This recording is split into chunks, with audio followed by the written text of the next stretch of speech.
Can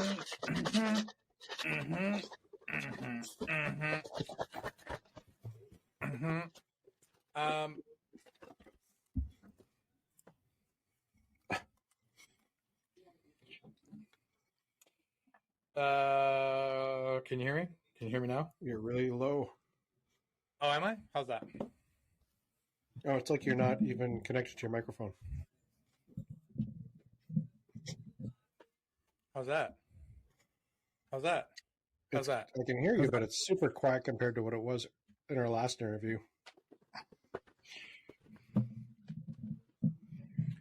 Is this like a bad connection or something? How's that?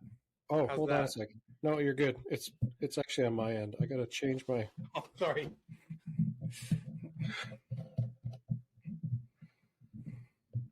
Oh, that's why. Okay. There we go. Cool. Have you ever heard of some tattooer named Terry Ribera? Yeah. I just got a cool message from him. Like thanking us for the I'll just read it to you. Yeah, just saying thank you to us anyways. But so I wrote him back and I was just like, so when can I set up to have you on?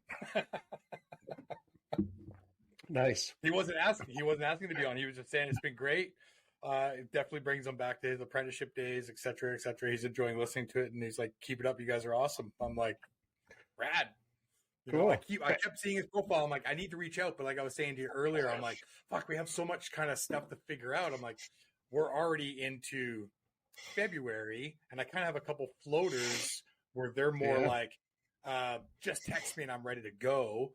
So we need to figure out like midweek stuff because we got to redo John, and then we got like Eddie and BJ plus our already stuff. So I'm just like, I haven't really been reaching out to a lot of people these last few weeks because of holidays and stuff, and just I know we have rescheduling, etc. and stuff. Like I'm with. Oh, yeah, I have to ask you because I'm just remembering all this right now, and I know I hit record, but can you do Saturday morning? This Saturday morning? It's set now. No, my Saturday's my fullest day. It's I don't have any time on the like I pack my Saturdays full because it's the one day I don't have much. Yeah. I know you don't work very much and you've got all this free time, but I work every day. I work 5 days a week. I just don't book tattoos at 9 a.m. Well, it's my draw time. Well, you should probably. Anyway, Saturdays are bad. Okay, we'll have to figure something out because Zach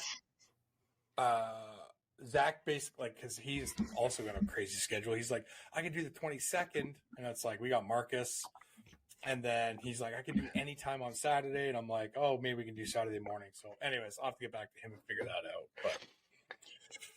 But yeah. Did you get? I sent you. I don't know if you got it. And I don't know if you want to use it either. A spreadsheet to schedule people in. Yeah, I just ignored it. Okay. I'll send you the text, and then you can put it in a spreadsheet. I already have them all in my calendar. Okay. So I was just thinking you could. I was thinking if we had people in there and dates that were available, you might be able to just send that to people they can put themselves in. Oh no, that would get messy. That would be like letting clients book themselves, I think. And also because our things change too, right? That's why I kind of no problem. Yeah, that's the other reason why I don't want to book too far out either. It's because like, oh fuck, what's shit happens. Forget that. Anyways, but yeah, that was great catching up with Dan. Yeah, fuck, he's awesome. That was cool. Yeah, blew my mind. I can't believe I must have known. You must have. I honestly, I had to have known, and for some reason, I just don't recall. But yeah, like I just assumed that friction between those two old guys was simply because they were just old competitors. But I understand it even more now because they weren't just competitors; they were actually essentially coworkers. And then Keith left and opened his own shop. Yeah. So. Yeah. Wild. Yeah. Yeah, I Anyway, had no idea until recently that Dan was part of the Montreal conventions, the first ones. I found that out a few years ago, and I was like, oh, wild. So yeah, but Yeah, Toronto could be fun. yeah, I could probably the timing could work really well. I'll just have to see what's going on. We're trying to buy a condo, and Yeah, it's all good. Everything's going to revolve around that. absolutely. So yeah, we'll talk about that. Yeah, I would like to do Nick's go out there. You know what I mean? Like my Courtney has a kid now, so It's crazy, it'd be, Grandpa. it would be cool to see them, and meet her kid and stuff, and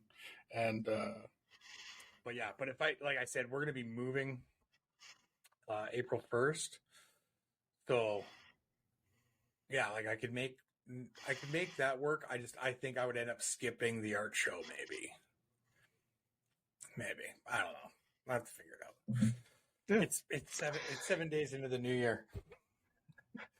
Super slow where I'm like, I'm going to have no money. I'm going to die. I'm going to be living under a bridge. And in 3 weeks, business will be back to normal. Totally. Again. So it's totally fine.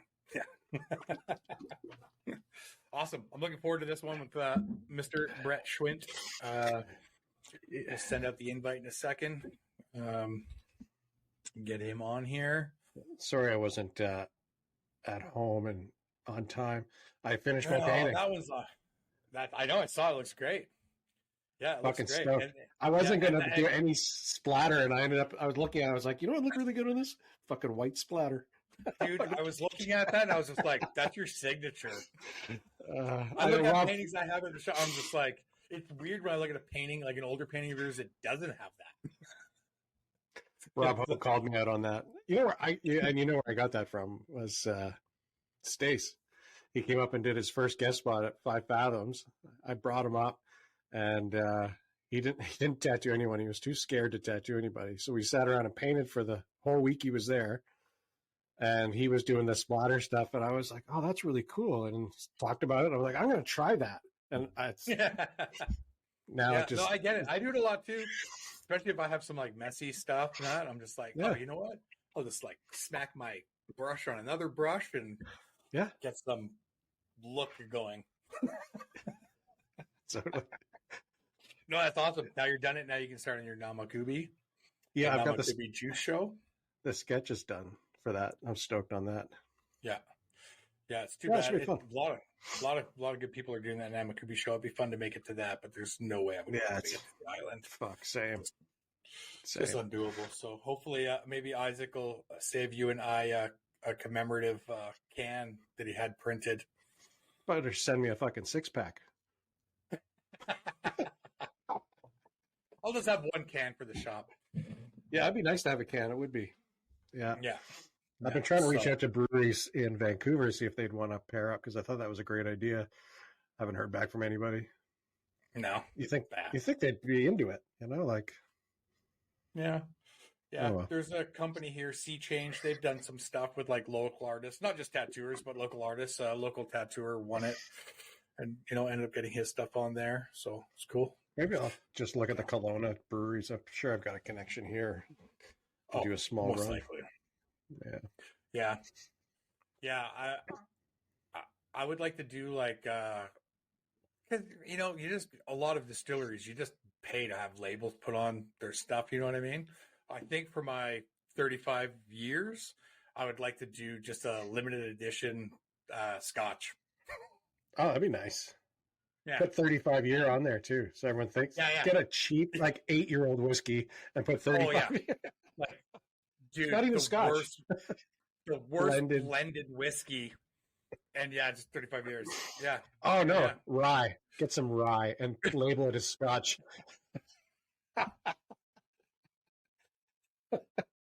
That's totally your personality right there. What? Write whiskey, like have whiskey on it, but then like a handwritten tiny little E between the K and the Y.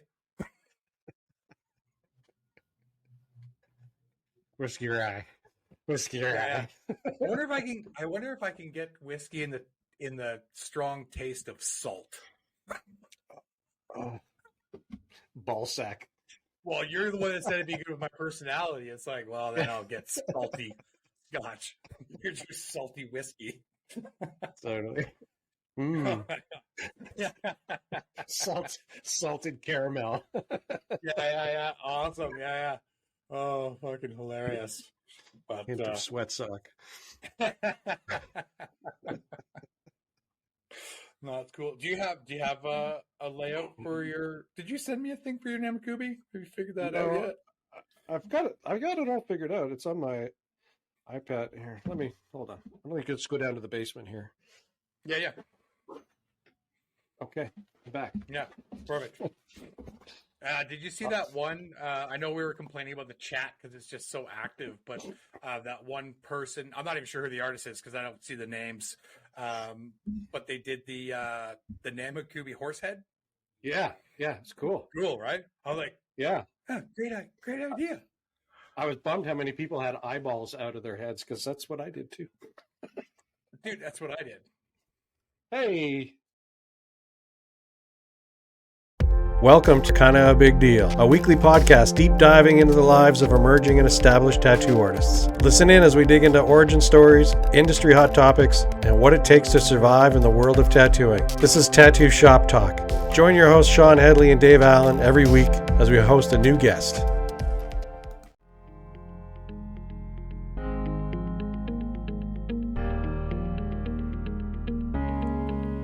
It's no secret Dave and I have a good guy connection, but we have a great relationship with many respected suppliers. Working with Lucas Ford at Classic Tattoo, I saw firsthand the blood, sweat, and stress he went through building Good Guy. Creating products for your peers is no easy task. With many to critique any small missteps, including myself, tattooer owned and family operated since day one. With Lucas, Rob, and Natalie at the helm, you know exactly what you are getting. High quality products, fair prices, and excellent customer service. Shop, support, Good Guy.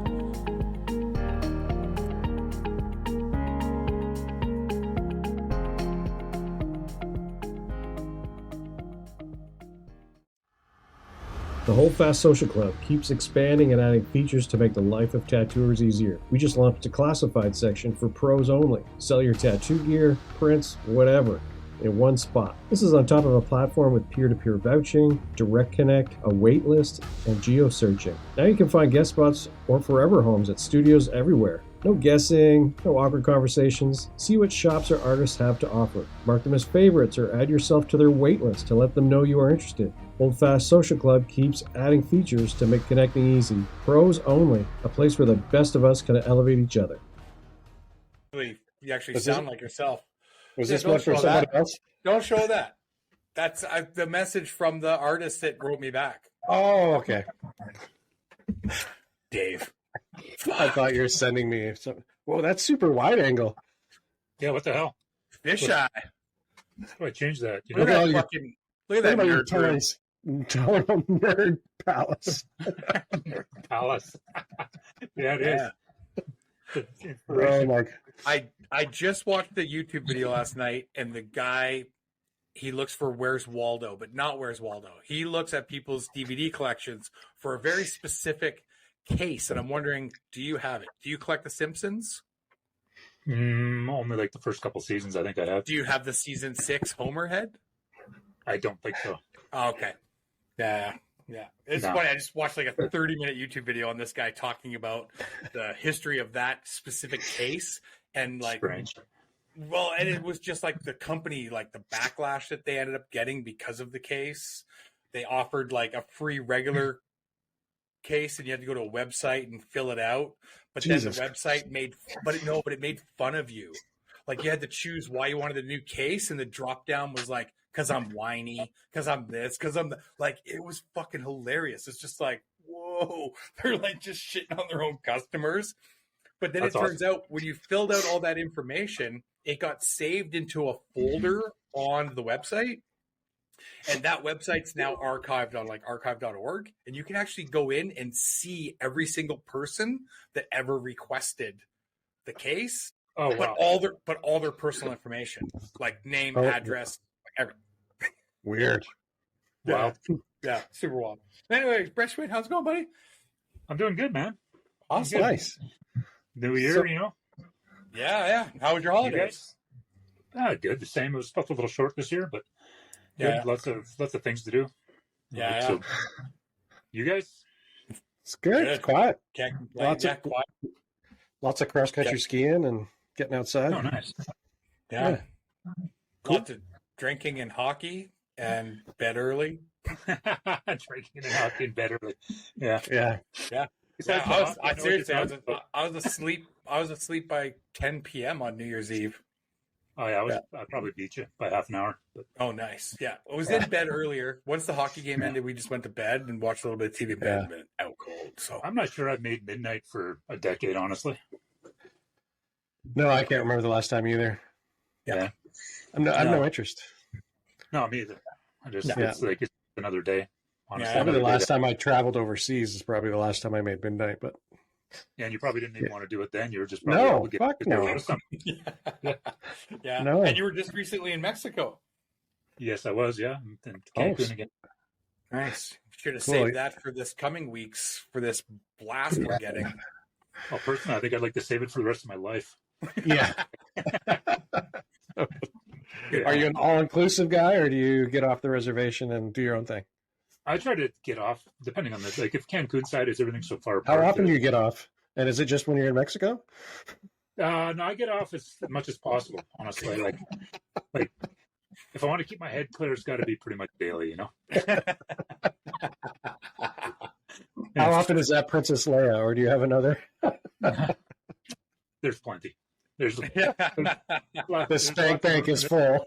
Holy Jesus Christ. It's been full. I don't know, since I was 11. You know, like yeah, I don't know. Oh, fuck. Yeah. This is exactly what people complain about when they talk about working with us in the 90s.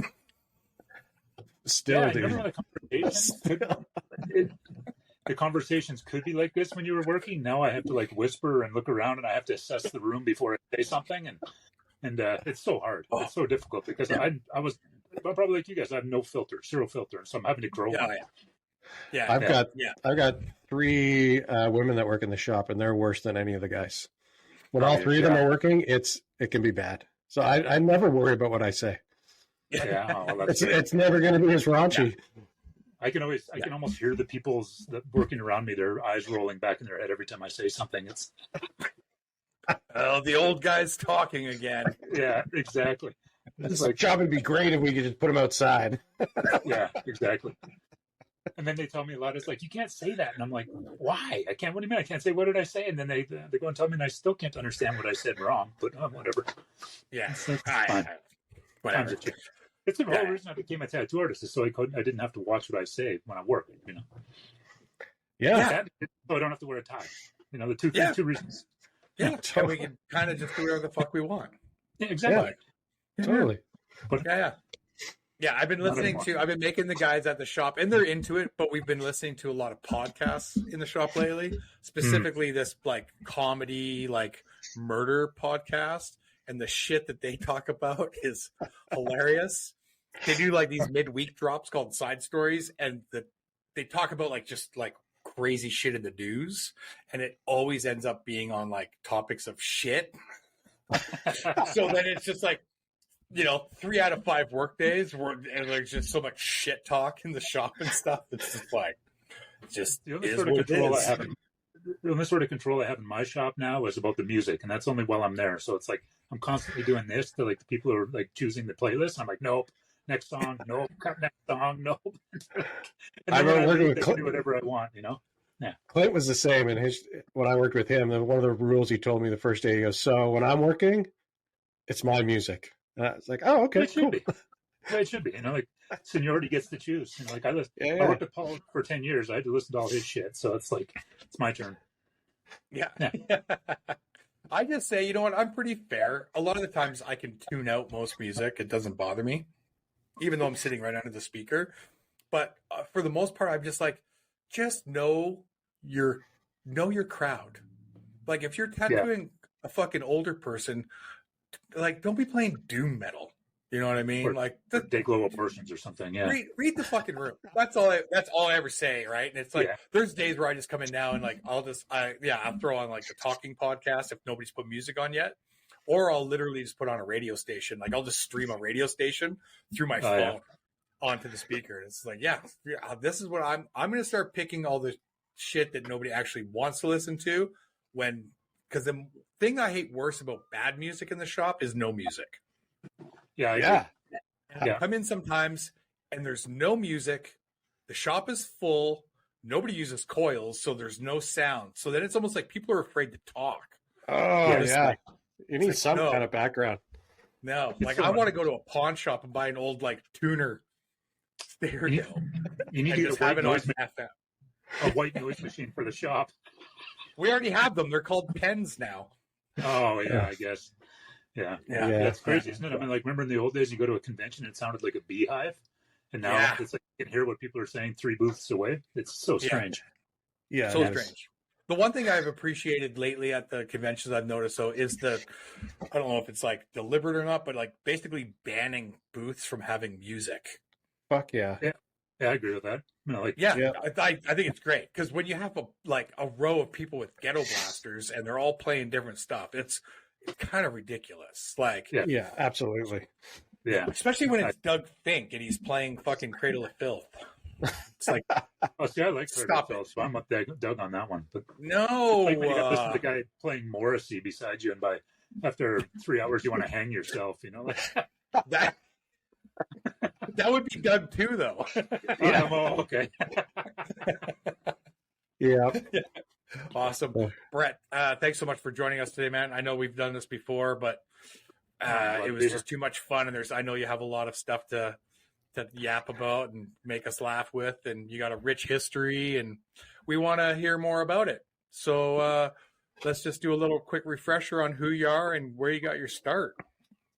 Okay, I'm Brett Schwindt. I've been tattooing, I guess, almost 31 years now. I own Strange World Tattoo, and I guess 18 years. It'll be 18 years this summer. So, and I started with a guy named Little Vic in Calgary, Joker's Wild. Worked there for a little less than a year. And as green as I was, I opened up my own tattoo shop, Eternal Image, for, I don't know, I guess a couple of years. And then I worked at Smilin Buddha and on to Strange World. So, yeah. Nice. And you're always going to go back there a little bit. Always in Calgary. Yeah, you were always in Calgary. Always in Calgary. Calgary, Alberta, Canada. But yeah, so when you opened up Eternal, you're just yourself in the beginning? And your dad, right? Your dad was your partner? Yeah, my dad was my partner. I was like some broke punk kid and he had just was looking for something to do, retired early from the oil patch, and was an engineer. And I convinced him that a tattoo shop was a good idea, even though I probably only had, I don't know, 200 or 300 tattoos under my belt or something like that at that time. I figured it'd be a good idea to open a tattoo shop in 94 or whatever it was. Yeah. Nice. Right on. And so was it Scott that joined you first, or did you have anybody else with you? Well, I had a couple guys come out, like Dustin came out and worked for a little bit off and on, like did little guest spots. I think we might have had a couple other guys pop in once in a while, but basically it was just me. Yeah. My dad kind of worked the counter, and I did all the tattoo hustling, and he sat on the computer and played video games and booked the odd appointment. How did you and Dustin meet? Dustin Bones, Dustin Crouch. Yeah, Dustin Crouch and I met, and on the way, I was going on my way to Vancouver actually with Vic, because I think I told you guys this story in the past, but it was the guys from Anarch Inc. the artists all got up and left, so I don't know what Vic's was with the guys, but he said, "Hey, guys, you want to drive out to Vancouver and work in this shop for, I don't know, a week or two or whatever?" And I was like, "Okay." I don't think I'd even done 50 tattoos at this time. And on the way there, we stopped in Kelowna because Bob Graverson and Vic were friends, and at that point I met Dustin. We stood in front of the shop talking, and interestingly enough, a couple of days later when I was in Vancouver, Dustin walks into the shop and he's like, "Hey, what's going on?" And then we just formed this bond. Anybody who knows Dustin, as soon as he met the guy, you're a friend with him. And he was like, he was the nicest guy on the planet, Yeah.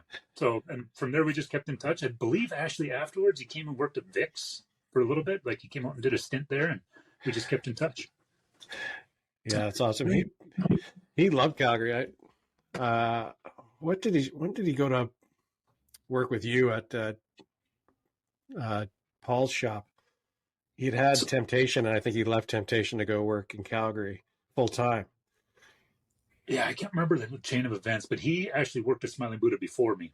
And it was the reason that he was going back to Kelowna, I believe, that I ended up working there because Paul needed somebody. So because of Dustin, I ended up at Smilin Buddha. But crazy. I thought you guys worked there together.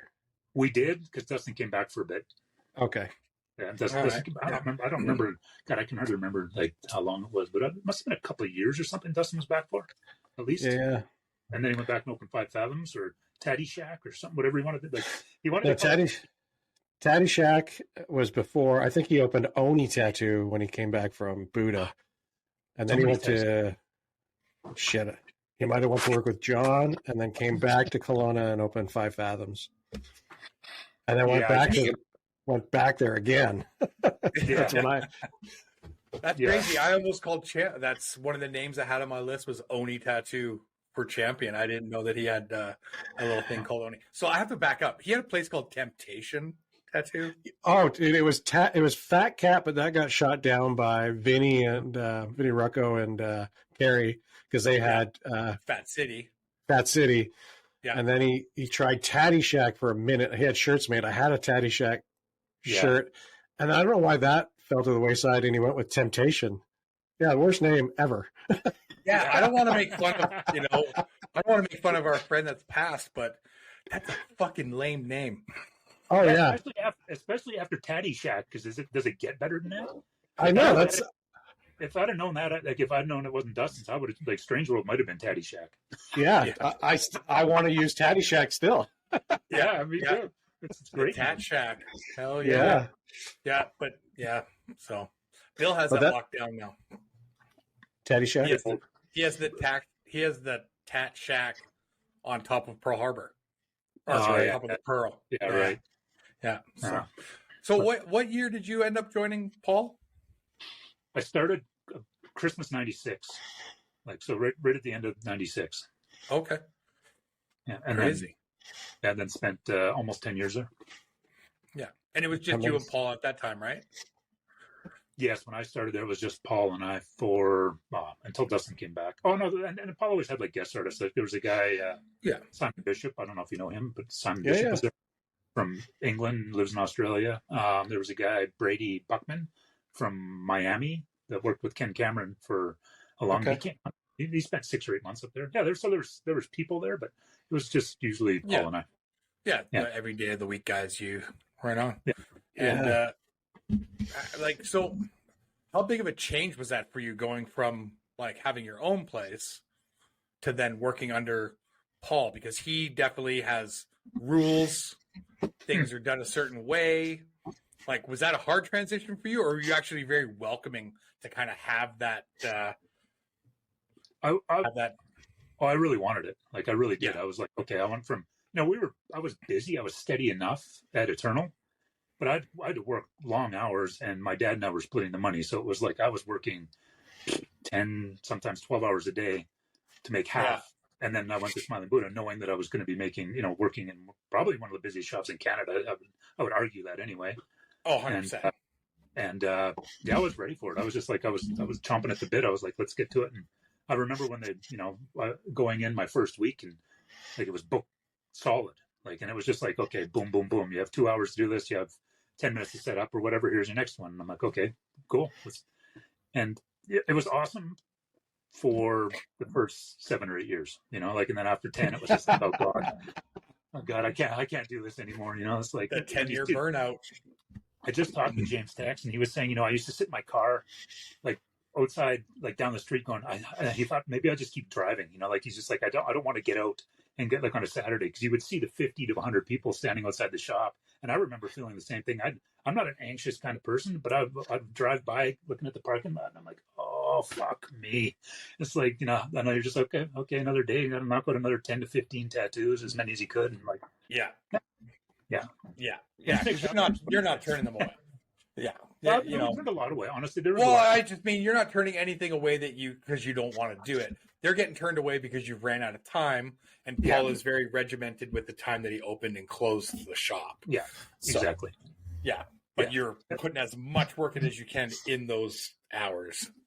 Yeah, unless Wink was in the shop, Paul's ex-wife. And then I remember the first day she told me, never plan anything on a Saturday because you just never know how late you're going to have to work. So I never planned anything until the one day I had to drive to BC or something after work. And she made me work 2.5 hours late because it was like, she knew I had something to do. So I was like, of course. She told me, I told you never to plan anything. And I'm like, okay, well, she had a reputation too, Oh, shit. Hold on one sec. Sorry. I don't really think people nowadays can fathom what it was like. It's getting this horrible glare. Yeah. Anyway, I was just saying, I don't think nowadays, mostly artists, like under a certain age, I would say, like I don't want to group anybody into it, but they would have no idea what it was like. It was like such a grind. Oh, yeah. The rule was show up to work and do your job, or don't show up tomorrow, kind of thing. Yeah. It was a job first. Oh, it was. I've always treated tattooing as a job. It's like, yeah. I think it's really important to. I think it's like the most important thing is because it is a job. It's I think the best job in the world. Yeah, but treat it like a job. Treat your clients professionally. Treat it. Yeah. As soon as you start treating, you definitely become friendly with clients, but when you start having friends as clients, that's when shit starts going sideways. That's when you start having people all of a sudden not respecting your schedule. Yeah. Last minute. And then it's like, well, bro, like I got to take your deposit. What? Fuck, I can't believe, you know what I mean? It's just like, no, man, just like this line, it's got to be, I'm on this side, you're on that side. We can be cool and stuff, but this is not that relationship, and I've crossed that line many times throughout my 30 years for sure, where I've shot myself in the foot, right? Where it's just kind of like, don't worry about a deposit. I've tattooed you a bunch before, and you book them for an 8-hour session. And then it's like, oh, sorry, bro, I'm hungover. It's like, that's not a good enough excuse. I'm like, I don't know, it's like the German in me or something, but I'm punctual with everything I do. So if somebody's like 5 minutes late, I sit at the front of the shop. So when they walk in and I give them a look at my watch, and my clients walk in all sheepishly, they're like, sorry, man. I'm like, there's no excuse. There's 3 feet of snow, but you should have known that before you went to bed last night. Yeah. If they're 15 minutes late, I just tack that time on. Like I charge them for that time. Like I don't talk about it. It's just like, that's the only way that I don't feel anxious about it or upset with them or treat them differently. I don't want to be angry when they come in and be like, you fucker. Like, yeah, I know it depends on the situation. Like I have like a lot of really good clients that that are on time all the time, except for once. And I'm like, okay, I'm not going to do that. Of course. It was for a reason, but man, it is funny. Like everybody jokes in the shop. They're just like, and I glare at them when they walk in. And they walk in seriously head hung over. They're like, okay, I'm sorry, I'm late. Hey. I respect your time if you respect my time. Totally. Yeah. And if you got a busy day, then it just runs into it fucks up the rest of your day. If you're trying to fit in a certain amount of work and you're like, okay, now you're going to put me behind. I'm going to fucking have to rush my lunch or my break or not have one. So, because my other client's going to be there and I don't want to be late for them. Yeah. Back in the Smilin Buddha days, if somebody was late or if you were running late, I mean, like your day was booked so tight that I was just like, oh God, where do you make it up? I used to be able to tear down and set up in like 5 minutes, like less than, like one hand cleaning the counter, the other one pulling the needles out of packets.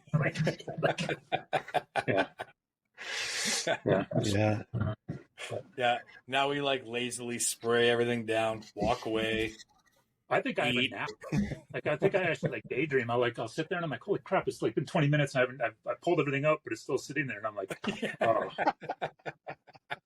But I mean, I'm still ahead. Like, I mean, a lot of my clients, like, I come early now because I know you're just sitting there waiting. So if their appointment's at 10, they come at 9:30, and here I am sitting there waiting. And they say every time without fail, there you are, just waiting. Like, and I'll be shooting the shit with other people in the shop, but it's like if they come in half an hour, 100% of the time I'm ready to go. Yeah. I like to be ready too. Yeah. What's the process like with you booking an appointment? Like, other than calling or getting a consult and stuff like that, what does that look like? How do you go through their ideas and commit something to paper for them? Well, I guess starting with the consult, they decide what they want, obviously, and like, then I usually try to find them an appointment whenever I'm booked up pretty far. So my wife takes care of all that, and once we get closer to a month before sometimes their appointment, I'll get them to come down. I'll take a tracing again. We'll talk about ideas, because sometimes ideas change a little bit, and it's better to get that out of the way instead of the day of, which happens to all of us as well. And then I'll work on the drawing. I typically have it done about a week in advance, and then we'll send it to them like a rough. I don't like to send them like full complete drawings, because if they sit there and stare at it and they get their wife, their sister, their doctor, I'll tell them what they think they should do different. So so that's typical. That's like usually the way I do it. Do they come with full thought out ideas, or like? Sometimes. Sometimes, everybody, sometimes they have way too many ideas. Yeah. It's like, I'd like my whole life on one forearm or like half sleeve or sleeve, and you have to edit it for them. But that's part of the job. And I tell all the guys in the shop that if you're good at like pushing this stuff, then you're just job security, right? It's like, okay, well, maybe that takes 2 sleeves and a back to do it. You know what I mean? So it's like, you have to be part salesman as this job, because I'm in the past, John, it's like you had to hustle. 5%. Yeah. We had Dan Alliston, and we were talking about that, and he was a carny before, and I've always said the best tattooers have that kind of carny salesman personality, like talking out of having a guard up, and they drop that guard, and it's like, boom, they're getting something tattooed, and it was totally different than what they originally wanted. Yeah, and when you're working on them, and it's like you're doing it like in a fun way, but you're like, oh man, it'd be cool on your other arm. Would be like, oh yeah, that's a great idea, but it'd be like a nice contrast to that as you do this, and like, oh, nothing. What looks cooler than that is when they connect across the back and the chest. Like that's the look. Plant the seeds, right? Yeah, exactly. That's the thing. Like, we are kind of tattoo educators in that sense, right? It's like, now people are doing it all on TikTok and everything else, but it's like that I just find impersonal. But like in person, like our job is to educate our clients in what does and doesn't work as a tattoo, and what is like cool, like, and to open them up, because you get a lot of people where it's like, now there's so many different styles, but 20 years ago, people are like, oh, you can do that as tattooing, and it's like, it's not what you used to see on your grandpa's arm anymore. It's evolving, it's changing. There's all these different things and styles and colors that we can do that last a lot longer now, and their eyes start opening like, oh yeah, that could be cool, but they wouldn't know that unless we tell them, right? Exactly. Yeah. And we're creative people. If we can paint a picture for them, they're never going to get something better in their head on their own, and that's what they're almost always come back and be like, yeah, you said I should get that dragon with the Hanya mask, dude. I think that would be so awesome. I can't stop thinking about it. Like, perfect. Yeah. And it's our job to educate them the other way too. Like, it's like, no, just because you saw that in a photo on a tattoo, it does not mean that's a good tattoo. It may look good, but I'm sure you guys have this conversation all the time too. It's like, like this, that looks great in a photo, but give it a year. Like, it's our job. Paul drove that into us too. It's like, listen, tattoos got to last forever, so black outline, like contrasts, and like keep some skin showing through. And John was the king of leaving negative space, like, oh yeah, that stuff looks great. Like, like how do you make a tattoo look so good when half of it's not even done? Like, yeah, totally. Oh yeah, it's crazy. Yeah. Like, the negative is just as important for sure. Like, there's some stuff I see that negative, like Piot. We've talked about this tattoo before. Piot posted a tattoo one day. It was like a nature scene, and it was all the things that weren't there that made the tattoo so fucking good and powerful. Yeah, guys like Dutchman. Paul was good at it too. Maurizio. They were kings. King of that shit. Oh, yeah. I don't remember who did it, but I saw a picture. It was like a super realist sniper in a tree line, and I was like, oh, the irony. And I was like, because that thing you will not see that dude at all. Super they got that camouflage down. Yeah, perfect. Oh, it's so funny that you just mentioned Mauricio. I just pulled out like my Rubbermaid of like file folders of old Flash. I have a young girl that hangs out at my shop and paints all the time, and she's going through it all. And all of a sudden, she was just like, "Oh my God, what is this?" she immediately gravitated towards all the Yeah. old like 95 Mauricio stuff. And it's just like, yeah, man. That Look at shit was it amazing. repaint. She's gonna like start like trying to draw and repaint from it and stuff. It's super cool. So when I Pass was at that on. Dick's, he had about I'm guessing about 300 sheets of pirated black and white. Like it was just photocopied of Flash. And my job for like months was doing line drawings. And I got to see like Mauricio's, Bernie Luther, and I'm like the names were like all the top guys at the time. And I just, every day, my job was like, besides, the other duties, but was like tracing this stuff. And I was just like, my brain was just blown away. And it was like so perfect because it showed me so many different styles and so many different ways of doing things and like so many different like little things, like nuances and art that I was just a kid. And I'm like, oh my God, this is fucking awesome. But it was honestly the best crash course I probably could have had in like first off, who was who in the tattoo industry at the time. And just what was then. What we thought was possible is like what you just said, Sean, is like now it's like way beyond that. Yeah. So when you first started at Paul's, you started basically at the beginning of a new year. He's prolific with his traveling and conventions and stuff. Where was the first place that he drug you to? Philadelphia National Tattoo Convention was, I believe, the first one in '97, April '97. But I'd gone to like the Miami tattoo tour and the Seattle tattoo tour before, and just kind of like riding Paul's coattails a little bit, like just following along, like getting a lay of the land, and like young kid with my eyes just like everywhere. It was so cool. Plus, I mean, with Paul, part of your obligation was being able to drink, and fortunately for me, I was pretty capable, so I could. It's also the German in you. Yeah. Well, I could hang out with Paul for at least until the special. I don't know how to say this nicely. When all the other products came out, like I wasn't into that. So I was like, my I would get like the first shifts, and like all the other people would have the last shift, like the early morning shift with Paul. Yeah. Did you work at Did you work at the tattoo tour, the Miami and Seattle one, or was that just a spectator? No, didn't work at all. In fact, most of the time at all the conventions with Paul, all we ever did was sell Flash. Like we didn't actually tattoo at them. Like we just went and drank, but we would both draw a new set of Flash every year, and just sell it and hang out, and like Paul would say, we just schmooze. Oh, okay. Yeah. Wow. I would have thought that he would have been. Paul didn't tattoo at like 90% of the conventions he ever attended. Oh, wild. Yeah. Was he drumming up clientele for back home, like getting clients, or is he just selling Flash? Selling Flash. I mean, Paul's a good salesman. He's like, if Paul had a group of people sitting around listening to him, I think that was his natural environment. So it's funny, like you go to the bar and you can always hear Paul's voice about everybody else, like pretty much above everybody else, and the people be around him. And the only time he wasn't cheap was when he could buy somebody drinks to listen to his stories,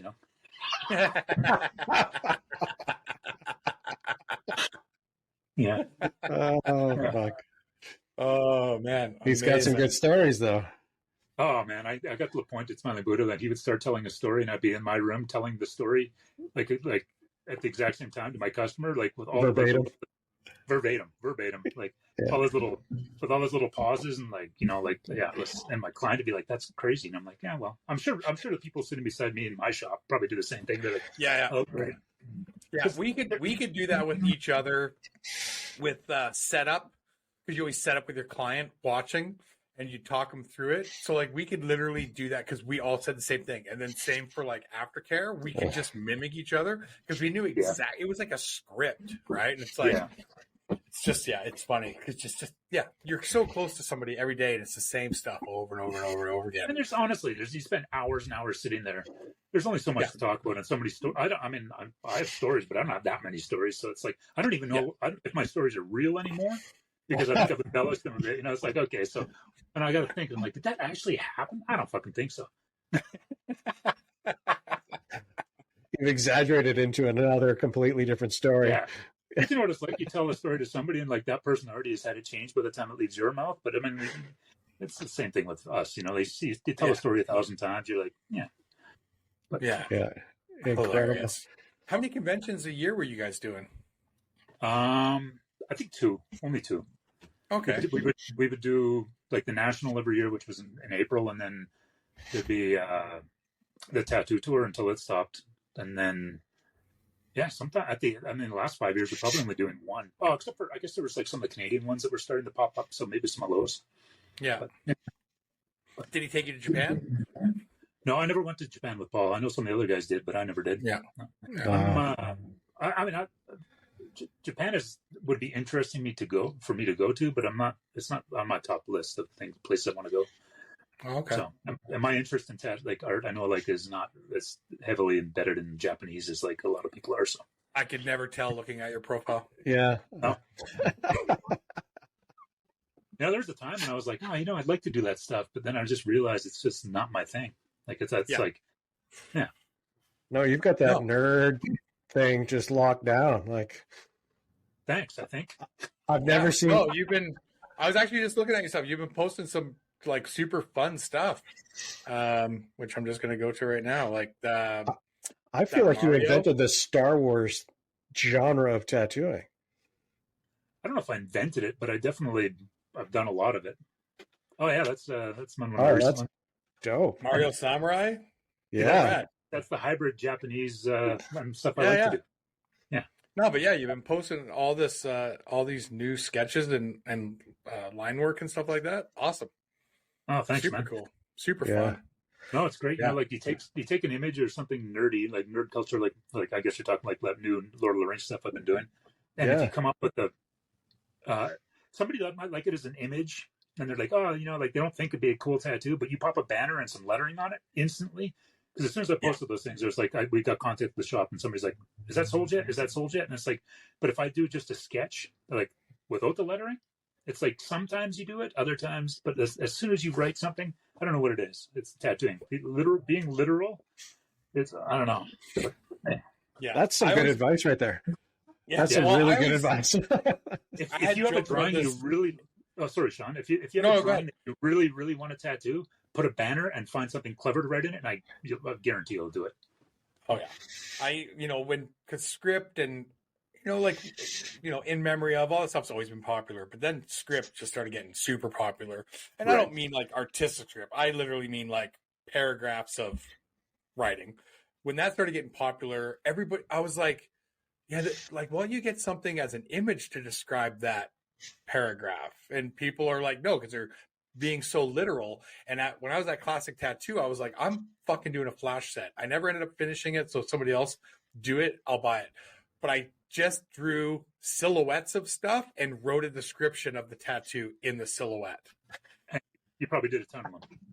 So I never ended up posting any of them or doing it, but they were just all like super rough. But I was like, I drew like an outline of a dragon, and then I just wrote a really long over explanation of super cool Japanese dragon with multicolored scales holding a flaming ball. Just like, sounds like a traditional a little salty. Yeah, salty. Yeah, we were just talking about that. Yeah, but natural flavor. Yeah, and that's and definitely I was a little salty then because I was like, what is happening? But I'd been away from tattooing for a little while, and I just moved to a different city, and I was just like, I guess this is what I'm doing now, right? I just didn't have a grasp on it, so now it's just like I don't give a shit, whatever. Yeah, I think it's inevitable at some point. If you we've been tattooing a long time, and it's inevitable at some point you're going to be either salty or uninterested a little bit, because being creative on demand, like day in and day out, is not easy to do. So no, so, that was the thing. I was just burnt out and tired, and then happened to drawing stuff that's not in my comfort zone. That becomes a problem too, because now all of a sudden, I'm adding even more time to my day because I can't whip up something as quick. It's taking a lot of extra energy and stuff. And I'm just and I was driving 4 hours a day for work. Oh, damn. So so I lived in North Edmonton and I drove to Red Deer every day. So it was 2 hours each way, and it's just, it was just piling on. It was just my own doing, right? Because then as soon as I stopped doing that, it wasn't as bad anymore. So I find it interesting when somebody books a consult with me and they come in and they're like, oh, I'd like you to do this. And it's like some geometric thing. And I'm like, Did you look at my portfolio? And they're like, yeah, I really like your work. I'd like a black and gray geometric piece. I'm like, okay. Yeah. Because Like, you have good line work and good shading. And some people, that's what they see. Like, they'll come to me and they'll be like, I want this. I'll be like, what makes you want to choose me? And they're like, you have really good line work. And I'm like, fuck. yeah. And unfortunately for the artists in the shop, I'm like, wow, we have somebody here that's way better at this than I am. Yeah. That's the Nice. point of having people around you, right? Like, Yeah, and after a while, it's seniority. You know, there's the one tourism, the shit flows downhill. So Yeah. You've So been besides, yeah, go on, Dave. you've been at this a long time. Are you working a full 5 days a week still? Are you working full days? Or have you reduced your schedule to keep your creativity flowing? yeah, I still work 5 days a week, but I don't work as long as what I used to. So I'm at the shop at about, I don't know, about 7:30, and I leave by between 1 and 2, sometimes a little later, but not very often. Just for that 7:30 in the reason. morning.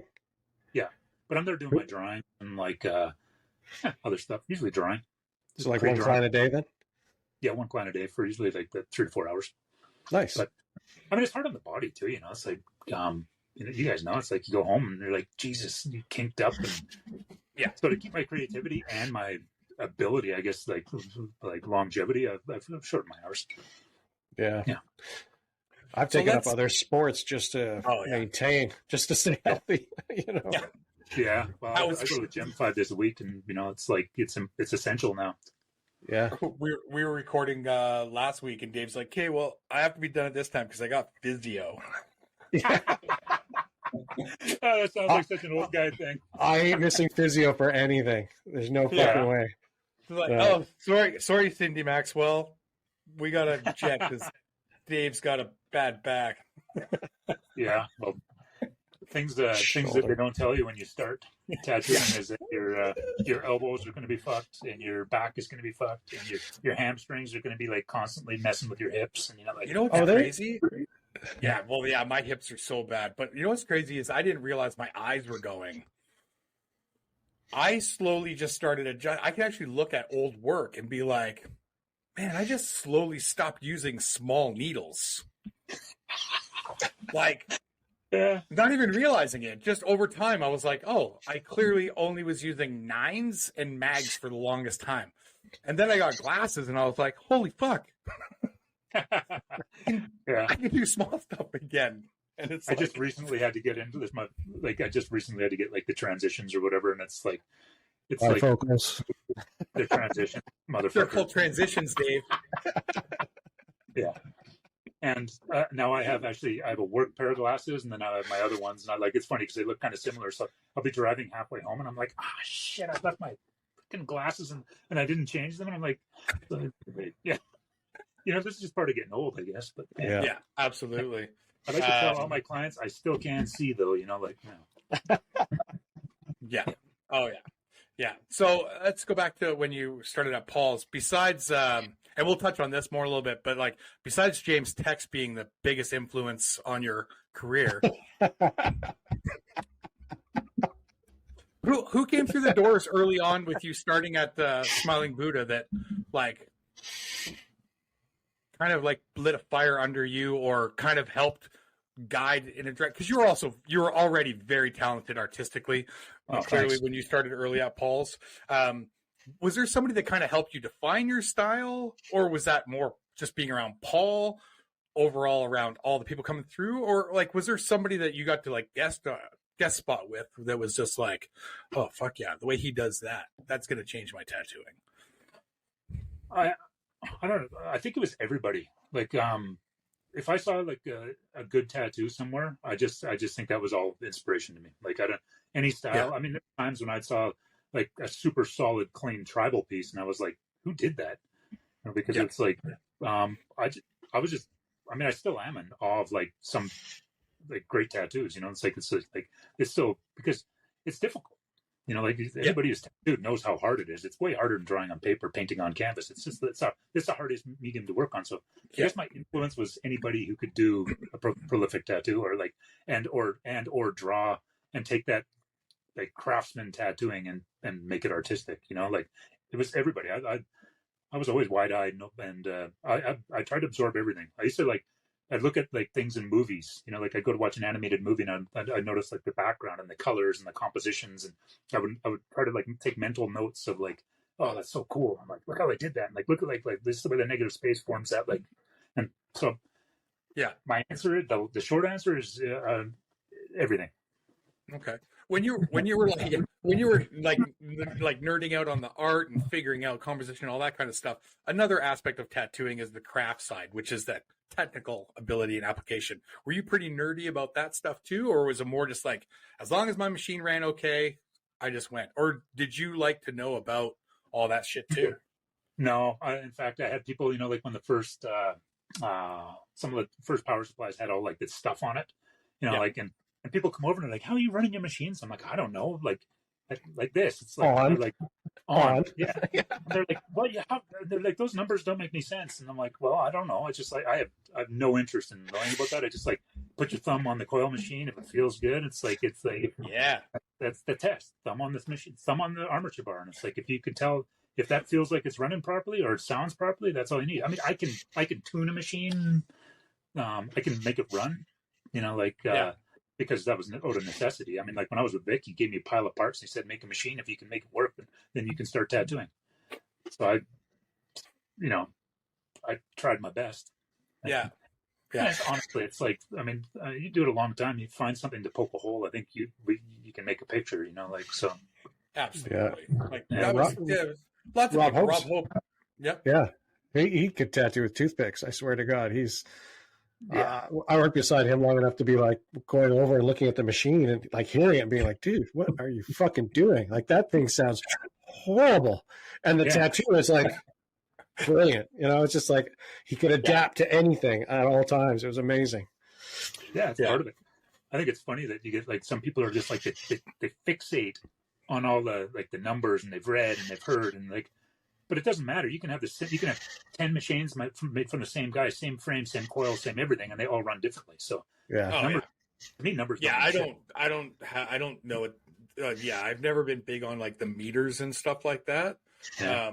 But I definitely was more big on like the tech nerd side of it, because I was always really hard on myself with the artistic side. So I used to always be more like, well, if I can at least lay down the most technically proficient tattoo, then I can hang with the people that I work with who are artistically prolific, right? So that's why I was just wondering. Yeah, and some people just I like, fuck, you just pick up something and just Rob Hope, James Tex, just it's fuck you guys.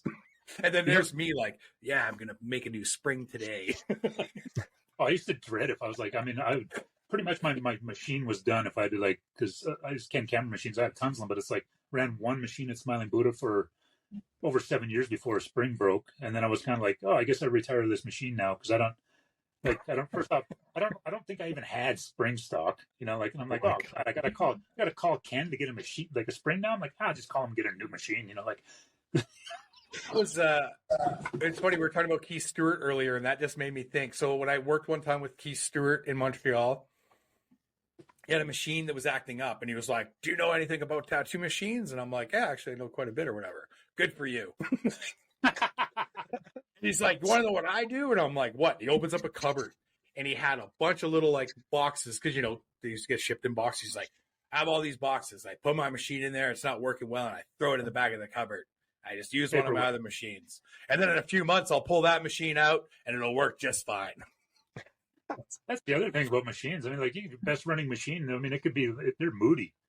Like, I've had, like, my favorite machine, and, like, some days you pull it out, and it's just, like, it just sounds like crap. And I'm like, oh, crap, what the hell's going on? I'm like, okay, I don't have time. I'll just use this one. And then, the next day you go back to it. It's like, I know. It's just so funny, though, that old-timey, like, store it in a cool, dry place and don't touch it for 3 months, and then it'll magically reset itself. Yeah, exactly. But it would, right? It was like some construction was going on in the city at that time where like the voltage was slightly off because of a power line or whatever. And it's just like, I love that. Humidity was 90 degrees instead of 30 degrees. Yeah, exactly. Yeah, or somehow like you pinched your capacitor wire a little too close to the frame. Yep. Right, so you're getting that slight arc, and it's slightly shorting, but not fully shorting. So it's like, throwing it fixes it. Yeah. And you grab, and you'd always have one that it was like the wire for some reason, the coil would move because of your hand or something, and just inevitably, and you'd be like, gosh, maybe then they're poking with a toothpick or something, trying to push it off, like, like I don't know how this. Yeah. Are you still using Ken Camerons, or are you on the pens now?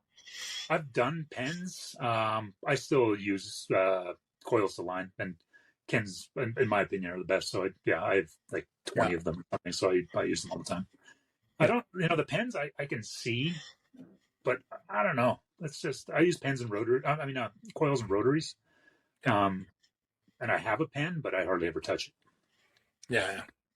I feel like steel tubes with like needle on bars gives you the most feedback.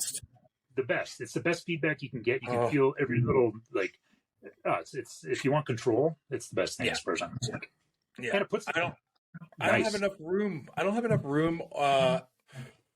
And also too, I don't have enough artists that would want to use steel that would like make me want to build like a full on like scrub sterile room that you have to have here in Alberta to make it worthwhile. It's like if I could just have like an M Ritter beside a sink like we used to be able to have, 100%, I'd be back on it. But otherwise, I'm just like, steel tubes. We have a dedicated room, and we have. Luckily, I have somebody who scrubs my tubes and packages and sterilizes them for me. So. That's why you're still using them. This is right there. Right. You know what's funny is I have Get on it, George. Oh, you know her name. You know my but yeah. Anyway, I still have a bunch of like the Huck Spalding original pencil tubes that I used to use. Those are the best. Oh yeah, you know what? So many people have problems with their hands now, like, and they're using these pens, and they're like, oh, I'm like, you know what you didn't do? You didn't spend the first 5 years of your career holding like a big, heavy coil machine with this pencil thing and outlining sleeves and backs and stuff with them. It builds your hand strength. Yeah. But so I have a challenge in the shop. If you can take one of these things and outline like an hour piece or like a 2 hour piece, you can have this because it's a piece of like history, right? These things are 30 years old. Oh yeah. And I've had some people like, no, I can't do it. Those were I loved those things, man. Those were my favorite. Oh yeah. I still remember when I went up to like a half inch grip, and I was like, oh man, look how cool I am. It's like I'm like welcome to the future, Now people have like apples stuck through, like they're palming like basketballs, and like Doug Fink used to be like that. Actually, he's still like that. Have you ever seen him? He wraps so much shit around his pen that it's. I'm like, I tell people when I see that, I'm like, how do you even see? There's like a shadow. It's like I can't even see. It's like 3 inches sticking out each direction from the tip of your needles, and you're like, I don't understand. Amazing. Yeah. If you know, right? Yeah. And you know what? All you people out there, if you use it, your hands will thank you. Grab a coil, use it for a year, and then you'll be good for the rest of your career. Yeah. Build up those little muscles in that finger. Yeah. This or like this or one in here too. The grip, this muscle.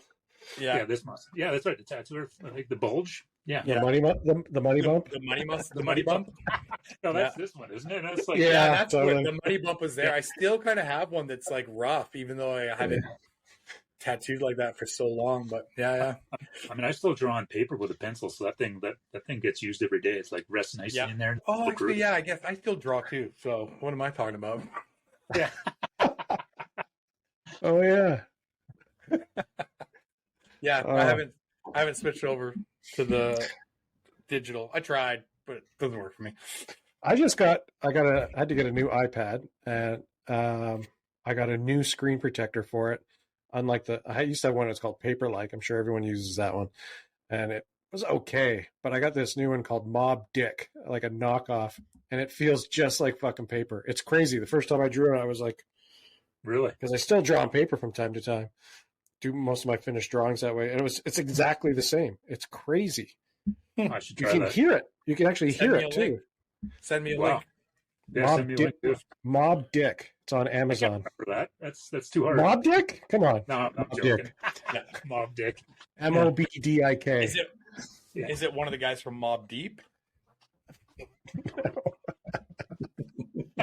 No. I had a joke in my head, but it's not coming out. Because I just did a thing with James, a little drawing thing, and he's trying to promote this. I Like, was just about to ask you about it. oh, really? How'd that go? Yeah. That was fun. Do you have a free passcode for us? I can't answer that. I can neither confirm nor deny it. That's intimidating to be between those guys, because those guys are like, those guys are nuts, and it's like it was fun.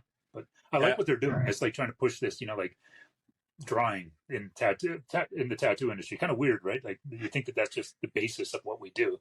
Yeah, except for back in the old days when it was Flash, because that was different. Like, but I mean, now it blows my mind that people are just the iPads and like pulling images and like just that's such a big part of what we do. I mean, it's there's a time and a place for all that stuff, right? Like there's the same as saying like saying that pens suck or whatever. It's all tools of our trade. Yeah. Right. They work differently for different people and stuff. And it's the same with like digital and paper. But to not draw on paper is, for me, I think that's kind of weird. Right. It's kind of criminal, I think. Like you should use both. Like, because paper loosens you up. Like if you want to, like drawing an iPad, it's like, it's just, sure, you feel like you're loose, but it's never the same. I've sketched on my iPad. And I've done both quite a bit. It's just not the same. Like do yourself a favor, get dirty, grab some charcoal, grab a big piece of paper and just get dirty and I can't even figure out. I lose all ability to understand composition when I use an iPad. Oh, yeah, weird. Because you're stuck within this. I will take a picture of a sleeve that I traced. I will sketch it in there, and then I'll print it off and enlarge it to the size it's supposed to be to match trace paper. Composition completely, somehow just completely off. So I'm just like, you know what? I'll use the iPad for like tracing small stuff that customers send in for a tattoo and it just has to be a quick rip. Or like it's a one-shot little thing. But anything else, like large scale, half sleeve, full sleeve, anything, all on paper. Yep. Yeah. I can't even be bothered trying to figure it out. I would rather spend that energy and time on the actual paper. It's like, fuck it. But other people figure it out and it's great. That's awesome. But now let's figure it out on paper too. Let's try and do all of it. I like having something physical afterwards too, like something. Even though I give a lot of my clients, but I like having. I see the steps of the sketch to the overlay line drawing and then there's usually there's the photocopy of blah blah blah, and it's just cool seeing all that. And yeah. I do like the iPad for composition though, because it's like a thumbnail. So you can bang off a bunch of little thumbnails and figure all that stuff out and then blow it up to size and pull out all your lines. Doesn't work for me. Yeah. It's definitely easy if you have, I'll do a sketch on paper and then I'll take a photo of it and then I put it on my iPad and I'm like, okay, well, this should be a little bigger. Maybe the angle should be a little better. And it's super easy to do that. You just but reverse engineer. Reverse engineer. Exactly. Yeah. So on your episode of Enter the Fishbowl with James Tex and Shane Ford, what did you guys draw? Medieval style dragons. Cool. Dagrons. Dagrons. I told James, I'm like, I should have chose, because we were kind of talking about what I didn't actually do the fishbowl because it was like, he said they don't always do it. So it was like, you draw medieval dragons, like nobody really draws those. And I'm like, okay, but I'm like, I should have chose reapers or something,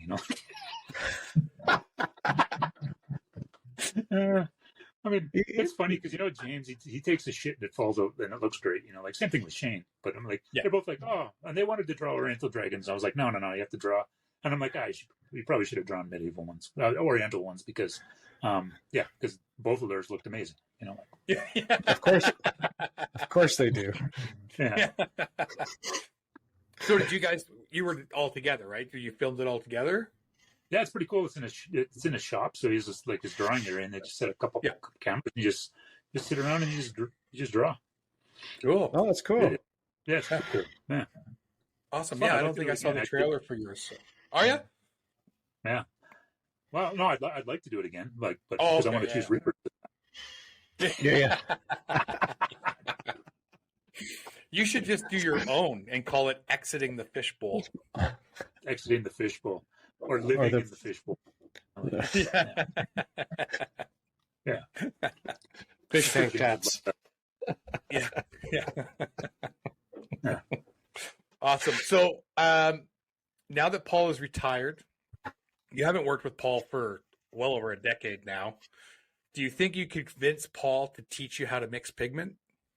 No, not a chance. Really? Let's get Not a carry that chance. to the grave. No, I would guarantee you that he would like just straight up say no, and probably like just or ignore the question altogether. Like, yeah, That's wild. yeah. I asked What was him. his reasoning behind not teaching you that stuff? I have no idea. I think it's just he was so old school, you know. It's like that biker tattooing mentality that just like, you know, the secrets are secrets, and like, Yeah. I think after a decade working for him, that, you know, you kind of wiggle your way in. But no, there was his secrets. I remember coming in and like he wouldn't even tell you he's going to do it. The only way he could tell is because there's a layer of red dust on your shit, you know, like. Yeah. You mixed up some pigment, yeah. And like, oh, well, can I watch next time? No, and that was it. Short story. Unreal. I mean, everybody thinks that it was like, you know, it was a great learning experience, Smilin Buddha. Like it was, but it was like through The hard way. volume. Yeah, it was through volume and grinding. You know, like it was like we didn't have time to talk art. Like I know, like in Dutchman's, they would spend time, they would draw, and like you didn't have time to do that. Like even the set of flash I would draw every year, every single thing was like there was no correspondence with Paul on it. It was like asking him what he thought. It was just like just go do it because. You know, like you were either I was good at the shop at 9. I'd made needles, packaging needles, you know, cleaning tubes, work, go home, draw, rinse and repeat for a decade. But that's a valuable way to learn, right? Like a lot of people today everybody wants everything quick. Nobody wants to put in the time, but that's the way to ingrain it in your DNA. Oh, for sure. 100%. I mean, it was awesome. And it definitely was great for my career and everything. And it was like, just everything. It was like, but it was hard. Like, it was really hard. Nothing wrong with that. No, nothing wrong with that. But no, I think all good things should be hard, right? That's you value it if it's hard. If it's easy, you're likely to toss it aside and try something else. I agree.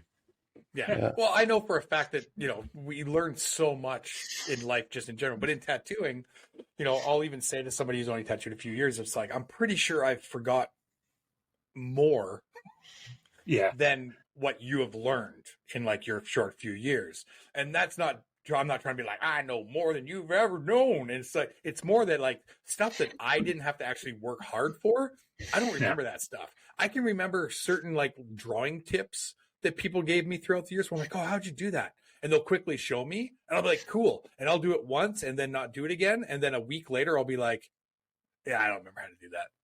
Right. Because I wasn't actively doing it over and over and over again. Right. So I think I'd say it took me about 10 years before I thought that I was proficient. You know, like where you could just sit down and like, you don't have to think too much, you know, like you just sit down and you start tattooing.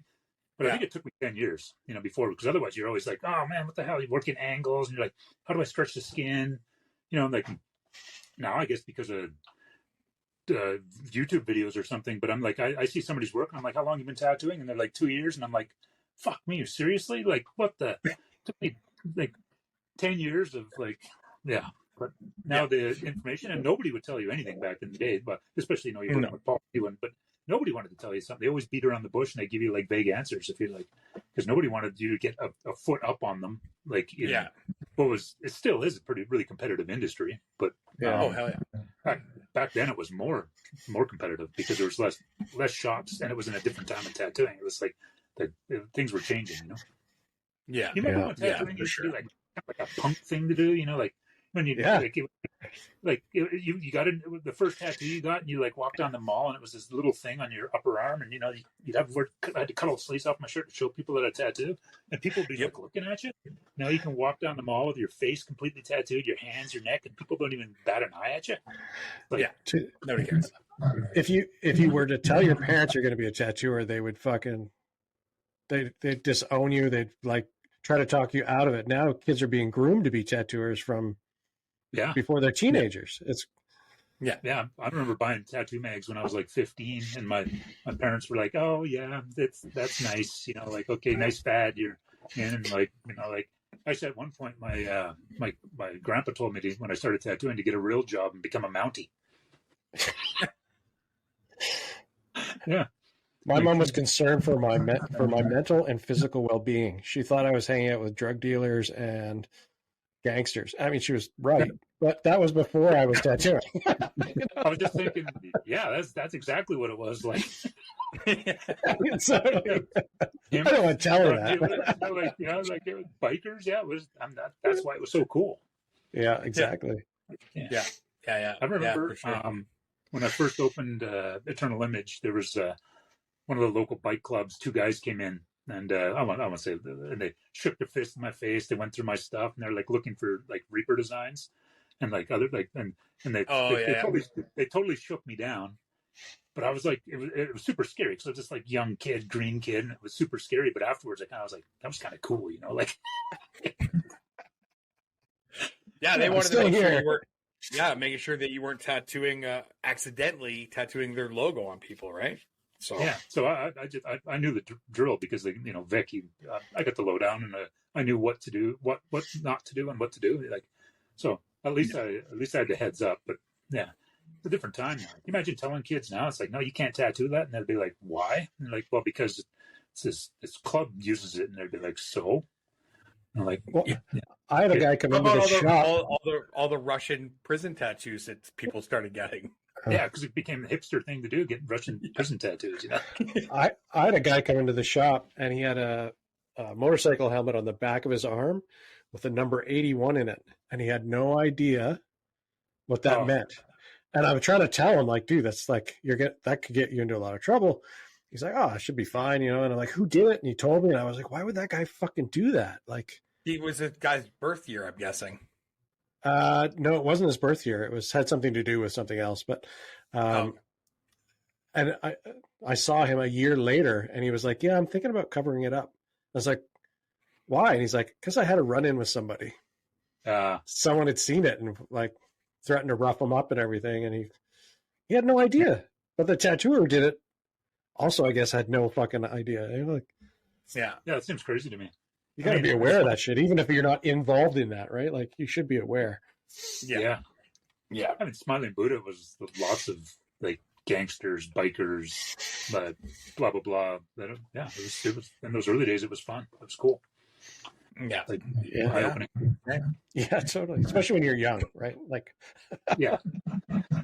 How old was I? I was 24 when I started working there. Yeah, 24.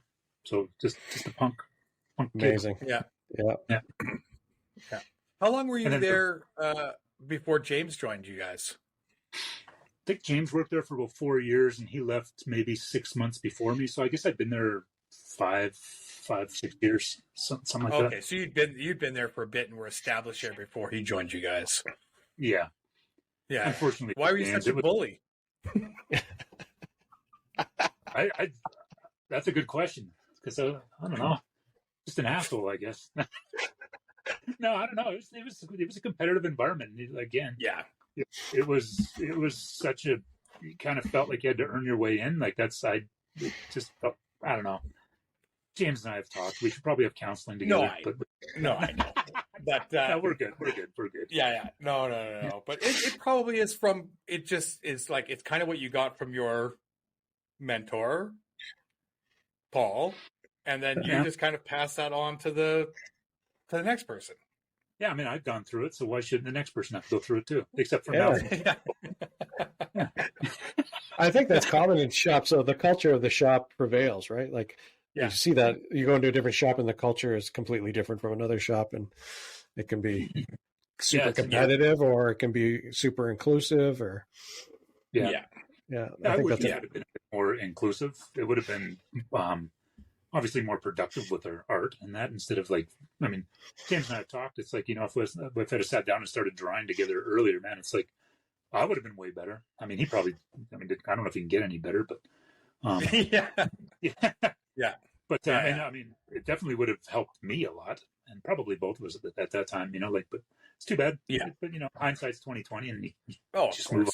Yeah. No. Dustin used to say he drew with James quite a bit. They would sit down and draw together all the time. And I remember him saying one time they talked about water and all the different ways they could draw water, and not just like you draw it this way. It was like, let's draw angry water. Let's draw water that's coming down with great force and something stepping on it. And I thought that was really fucking cool.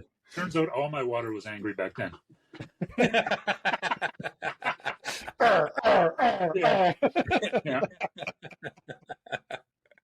Yeah. You know, it's like whenever anybody asks, what's the best way to draw water? There's only one way. Properly. Just draw it properly. Only one way to draw everything. Just make it look good. You know, like, make it look good, stupid. You know, like, what's the problem? It's easy. Just draw it 1,000 times if you have to. And if it doesn't turn out, find another job.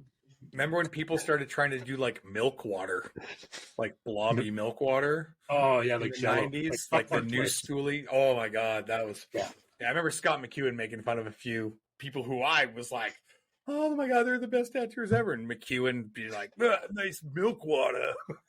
Yeah, I'd say it would look like popcorn twist. You know, like popcorn. Yeah, that's a good one too. Yeah, nice, hilarious. So. Give us some good stories. What's like one of your like craziest days at Smilin Buddha Tattoo? What is the day that made you go home and just scratch your head and be like, what the fuck? I just usually went home and tried to cry myself to sleep almost every day. No. That's a good question. I don't know. Like there's a lot of crazy things. Like I think a lot of them are like little moments, you know, like where some lady was complaining about the price on like a maple leaf, which I think was like probably $55 or something stupid like that. So Paul walked out and paid her to go away. You know, I put money on the counter, and funny enough, she like took the money and left. He came out and he was just like, he put like $10 on the counter, and she's like, "What's this for?" And he's like, "For you to go away." And then she did, and she took money. I think. Oh my god! I wish I did that. Yeah. You still can. Some guy would walk in and be like, it was the cheapest thing in the shop, and Paul would yell out, "That'd be you," you know, like stuff like that. Or like this isn't the flea market, you know. I heard that all the time, like somebody haggling price, which they used to like to do a lot in like the 90s and that, you know, like and Paul would just be like, "Get the hell out of here," you know, like this isn't the flea market. Or somebody would walk in with their kids, and he's like, "Didn't you read the freaking sign on the door that says no children allowed?" You know, like, and he'd be like, every time he heard a kid's voice, he lost his shit, like. Get that kid out of my fucking shop, you know, like. Yeah, don't bring kids to tattoo shops even now. Yeah, totally. We had very strict rules about like not having people in the room as like to watch, and it was like I don't know, lots of times somebody go to follow in, and I would just close the door in their face, you know, like. We get so sick of like answering the same question, like, "Well, why can't I come in? Why can't I come in?" And I'd be like, "First off, it's not a spectator sport," and they'd be like, and they come step in, and I just kind of like. Push their foot away and close the door in their face, and like it was that kind of shit. Nice. Like that's a very Dave Allen thing to do too. Oh yeah, yeah. I don't know. You can't do that anymore. It is. Or can you? Yeah. Jose was talking to Dave once. That's a tattooer in Saskatoon, and Dave was tattooing, and this Jose guy kept talking. Jose talked a lot. Okay, and Jody was blown away by it. He was like, I can't believe Dave. Dave just like, without stopping tattooing, put his foot behind the door and kicked it shut. So don't say no. That was a tattooer. Oh, yeah. I probably had all the time in the world for him up to that point. I remember one day Paul had a regular guy that kept coming flying up from, I believe, Winnipeg or something, and the guy he drank a lot.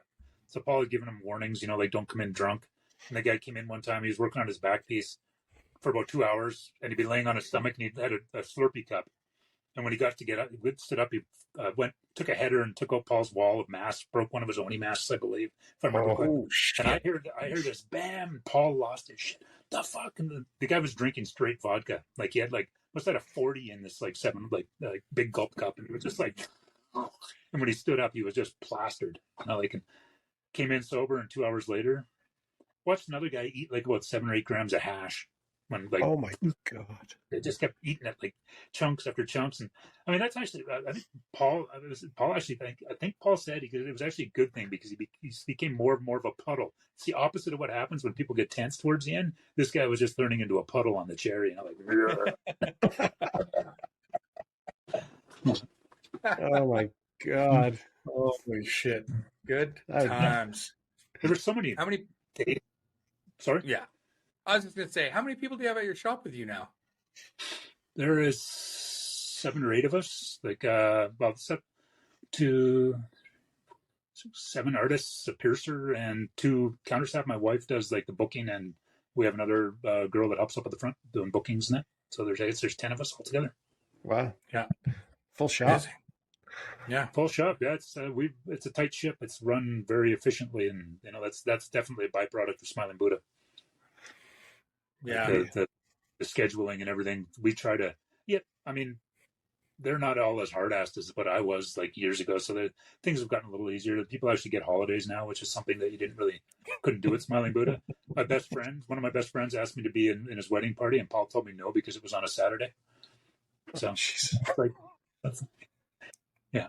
So that was just, things have changed. That was a tough pill to swallow, you know, like when I found out that actually people got long weekends at our shop after a while, it just started, and I was like, what? Long weekends?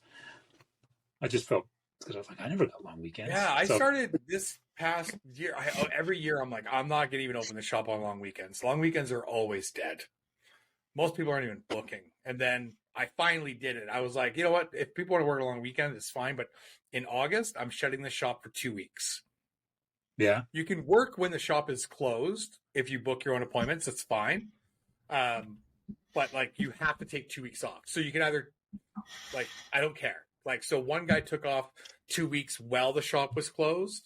And then the other guy actually took off 2 weeks when the shop was back open. But I didn't care because I was there. I didn't take any time off. I just kind of went in and went off, did whatever I wanted and stuff. Mhm. But I was just like, August is just usually so fucking dead. Just condense your month into 2 weeks. Take the rest of your time off. But don't expect to take 2 weeks off in a few months. So that's so opposite the way that it was with me. It's like at Smiling Buddha, August, the summers were so busy for us. And we were always told you can't take, like, I never got time off in the summer ever. So first thing I did when I opened my own shop was I took the same thing, took to wait 2 weeks off in August. And it was more out of spite than anything because I'm like, I can give myself my own damn holiday now, you know, like, but yeah, like it's so weird in Edmonton. My shop, since I've opened my shop 8 years ago now, like it's flipped. Like I am so busy. Usually January is usually our busiest month. Like for the first 7 years, busiest month. Our slowest month, August. Yeah, August slowest weird. for us too. But that's the Okanagan. Yeah. And we've trained our clients so well not to get tattooed in the summer when they're going to be out in the sun, right? Like anyone who's been tattooed a number of times has heard it like, oh, don't be out in the sun. Oh, well, I'm not going to get tattooed in the summer then. Yeah. People want to be in the lake. They want to fucking be doing shit like that, you know? Yeah. Yeah. It's so weird because we're the opposite. I would say our slowest month is probably February, kind of like that month after all the Christmas credit cards come back, you know? But yeah. February is not great, but yeah, I don't know what it is. August, man. I think it's just, you know, I'm in such a blue collar city. Everybody's got their trailers and their ATVs and fucking boats, and they're just out, right? Yeah. They're just gone. And it's that big push. It's usually the second half of August. A lot of people have kids in Alberta, right? So it's, oh fuck, school's starting in, 4 to 6 weeks. That's it. I'm not going to be around every weekend. I'm just gone. So it's all good. I think we have a piercer, so it's like piercing's really busy towards like when school's coming back, and that's what draws in a lot of future and would-be tattoo clients. You know. Oh, cool. Yeah, George is still piercing, right? Yeah. She's been mother from the beginning, and she still pierces. Is it making a comeback? I don't pay attention. I don't know. Like, it's like it comes and goes. It's not like it wasn't like what would that be, mid-late 90s where everybody had like 15 holes in their face.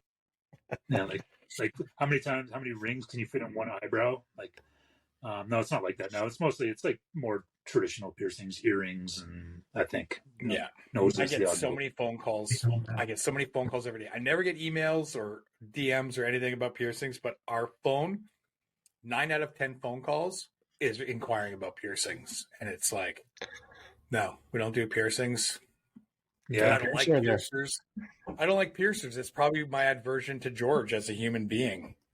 Yeah, about mine too. I was like, I think she probably, if she could, she probably would tattoo, but she just doesn't. It's a joke. But I mean, it's so funny though, right? Because This it is for always George like if she watches. you remember at conventions, you'd be sitting there talking in a group, and they'd be like, you think you knew everybody, and there'd be one guy kind of lingering on the outside, and you try to be polite to the guy because nobody's talked to him, and then you realize why. It's because he was a body piercer. Like, and they never actually, and then they always had like, no, this is a joke. Obviously, all you piercers out there, don't get mad, but it's like, yeah, but it was Piercers don't watch this. okay. Except get for mad Ryan with- Gagne. They'll get mad at anything. Yeah, they'll get mad at anything. But it was true, right? It was like the piercers were always the little weirdos on the outside. Yeah. It's funny when you can't get accepted in the tattoo industry, like especially back in like the '90s. It was like you're the odd kid out of the odd kid industry, you know? Yeah, no doubt. Yeah. Yeah, that's hilarious. Yeah, no, yeah. The only piercer I like is Ryan Gagne. That's it. My favorite piercer. I just have that spot in my heart for him. It's all good. I know we've probably done this before, so we could always reflect back on it, but let's go with the top 5. You can even get a chance to change it. If you remember your last top 5 that you did. Did we do a top 5 with you? I forget. Yeah, we did. Okay, Yeah. top five movies? No, I'm just like Tattoo. Fuck no. Star Wars? Star Maybe Wars. Indiana Jones. Star Wars. Conan the Barbarian. No. No, the Destroyer. Oh no. Okay, so Philip Liu, for sure. Maurizio, definitely. Yeah. Top 5. It's so hard. I don't know. I feel like if I miss somebody, it's just gonna be. You're gonna miss somebody. You're gonna miss the I do majority top of people. two because everybody else is like, I definitely have 2 clear top 2, and the rest are all on like the same level. So pretty much everybody else that was doing something cool and like something new. I'm gonna be diplomatic here and just like the other 3 are everybody who has done something positive for the industry. How's that? Nice. That's such a horrible answer. No, but that means we're on that list I can't think. for the first time ever. Okay. We made a top 5. We made a top 5. Yes. You did a top 5? No, we by your rules. No, we made made your top 5. Yeah, you guys are for sure in my top 5. Yeah. Yeah. Top 5. Oh, You know what? There are no losers nowadays, right? And so this is There's lots. There's lots. Yeah. There's Yeah, lots. there's at least 2 on this podcast. There's lots. That's not very nice. Not you. Okay. Let me see. Okay, so I don't know. Aaron Kane, probably up there, just because he was doing really cool stuff. Marcus Pacheco, probably he was doing in the day. One more. 4. God, I gotta dig deep. Paul Booth. Oh, cool. Nice. I think Paul Booth has definitely got to be in that because I spent more time probably staring at some of that back piece that he did with the guy holding the ruler up against Christ's head. Like, Oh, yeah. I looked at that for hours and hours. At one point, I was actually going to get him to do my back. It was just the logistics of going and getting it done at that point because I couldn't get time off work. Yeah. I'm surprised Ken Cameron didn't make your list. Ken, he's in the top 5, like I said. Like, but Everybody's in the top 5. yeah, Ken Cameron is like probably one of the nicest guys in the industry, and he makes the best coil machines, again, in my opinion. And Well, that's why I thought too, because like the top 5 doesn't have to always just because they did the best tattooing.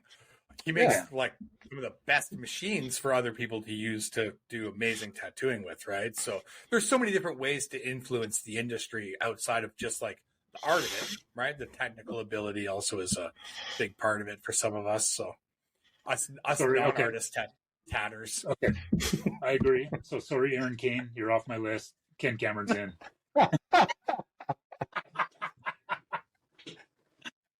Oh, that's machine builder versus machine builder too. Look at that. Yeah, so, I mean, I would give Ken's Machines the trophy for that one. And yeah, he's been making machines a long time. Yeah, it's cool. I just got another one, and I have like some of his pre-numbered machines, and then I have like I have like within like before 100, I have some in the hundreds, I have some in the 200s. Now they're up in the 800s, and Wow. I'm only skipping. I think I have like one grouping of like 100 that I'm missing. Like in that, and so like I've been buying them for 25 years. Or Jeez. Yeah. He should buy you a steak dinner. He should actually. I think he gave me a little bit of deal on my last machine. So it's like you buy 20, you get 10% off or something. 10%. A punch card. Yeah, he's got a punch card. Yeah, sweet. Yeah, he's got a punch card. Yeah, We definitely learned from Paul about the money. Yeah. Oh my god! Okay, I do have a funny story about Dustin and Paul. You want to hear it? Yeah, of course. Yes. Okay, so Paul's book, and Dustin was in the book. I don't know if I've told you this story, but it's like at the convention when Paul was selling his book, Dustin came up to the booth because he was back in Kelowna, I guess, or Vernon or whatever, and he came up and I was like, Paul, I want to buy a book, and Paul's like, okay, sure. You think you're in the book that you could have the book because it wasn't anyway. So he's like $40 plus tax, and Dustin was like, plus tax. And Paul's like, yeah, you got to pay the tax, man. Like the typical. So Dustin walked away. And I don't know if you know, Paul always had the money belt. He always had like a little apron that he wore that he left stuff in his cash in at the conventions.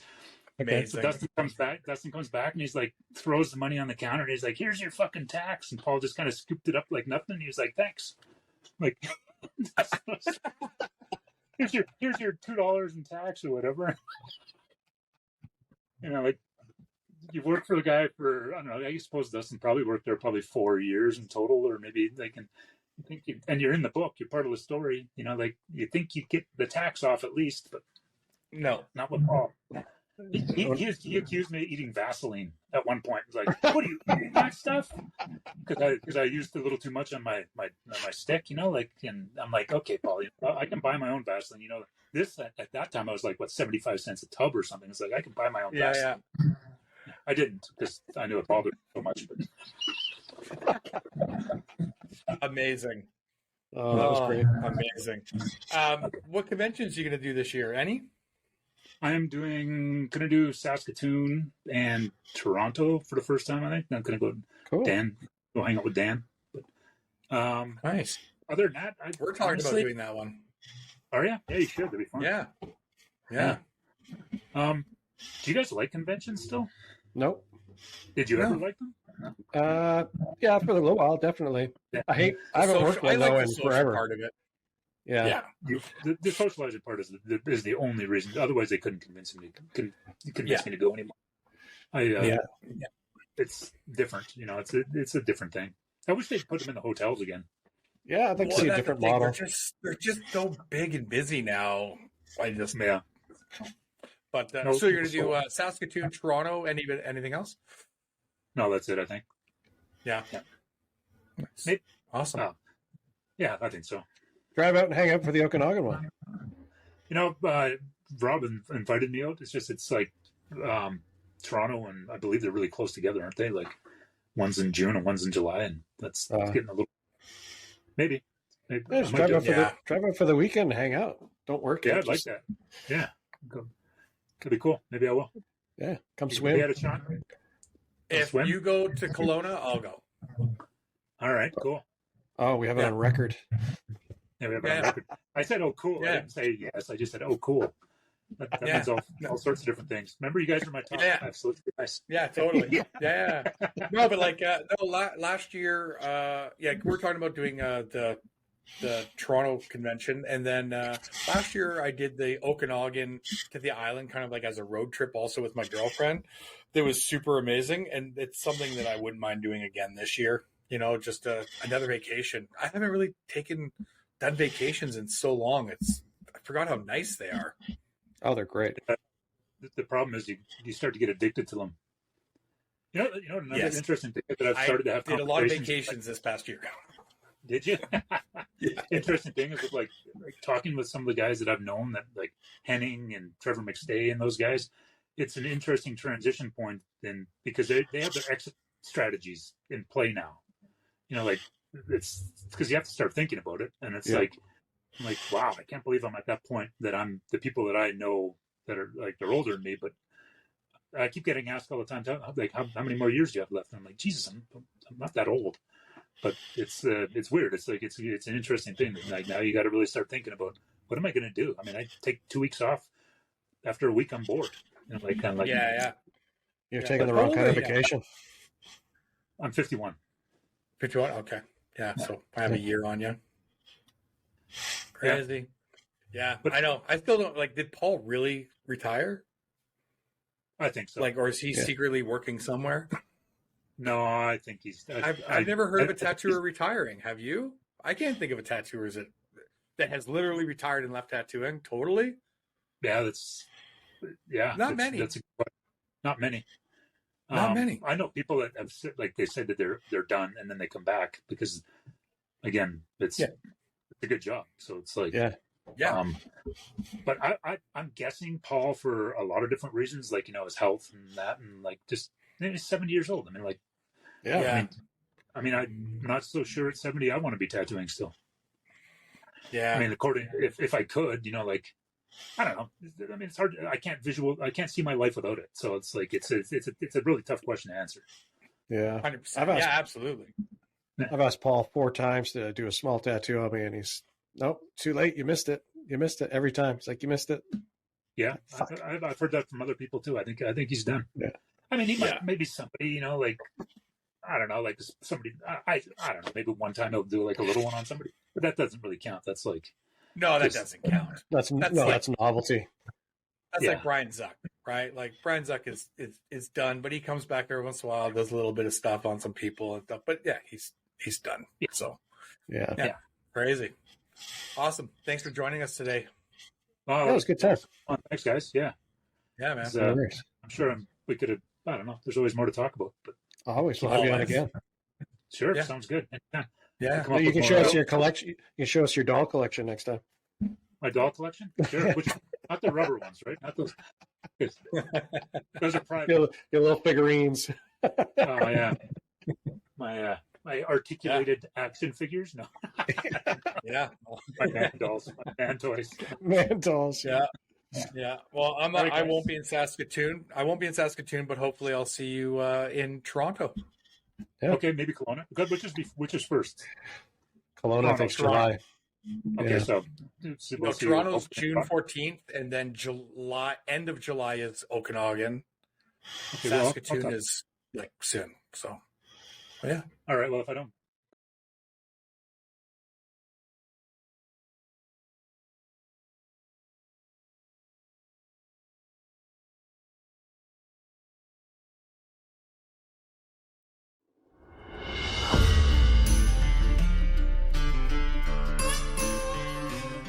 It was great getting to know Curly and this amazing guy that tattooed with one arm. The customer had to stretch his own skin. So I did get blood poisoning from him twice. Yeah, twice.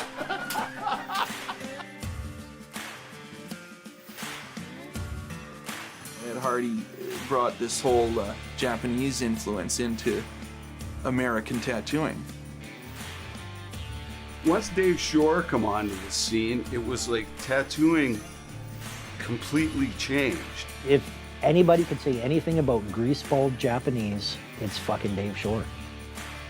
Salty, piratey, bikery, just hard not to do. Man, he'd pull in on his chopper with the tattoos and the girls, and I mean, he was just like so cool, man. He captured vulgarity and pleasure and insanity and recklessness. Tattooer in the 80s or 70s. Just not the same, you had to be a tough guy. I was scared shitless. Even though I was kind of a biker guy, these were bigger biker guys, I'm not totally sure you could paint the picture accurately to somebody now getting into tattooing about what it was like then. And the only reason I would say or I feel that way, though, is because they might not believe you. We had the limo waiting for him with all the lines of blow lined up. at the airport. This is the way we do it in Canada. In like 80s, 90s, Paul Jeffries was like the king of tattooing. It wasn't just in Canada. Like, am I supposed to stop tattooing? Because if this is what I'm supposed to aspire to, it's not gonna happen.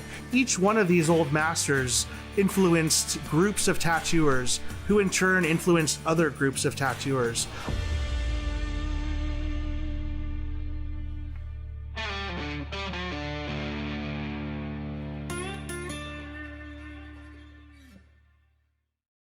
The True North Strong Tattoo Book. This is a massive tattoo encyclopedia of Canadian tattooers. 350 pages. It's an 11 by 17 coffee table format. Sean and Dan worked tirelessly to get this thing out, and sadly it never made it to print, so it's available for free download at theholdfastsocialclub.com and championtattoo.ca. Good. Yeah, it's good. Just did 3 hours. Yeah. On his ribs yesterday, so that was that. Well, that's they're in Lethbridge. Yeah, your shirt. Chance. He worked with you for a bit, right? Yeah, yeah. A couple of years. Yeah, cool. Yeah. Awesome. Yeah, it's doing good. That tattoo you're working on this morning is fucking awesome. Oh, thanks, man. You made a fucking name for yourself for that subject matter. I mean, I don't know what other way to say He's it. the godfather of geek, the godfather of nerd. Yeah, I know. That's funny. I have a little name tag that somebody made me in my station because that's the guy Sean called me the godfather of nerd tattooing, and I'm like, yeah, I'm proud of that was in Montreal like a while ago. I think that was. Yeah.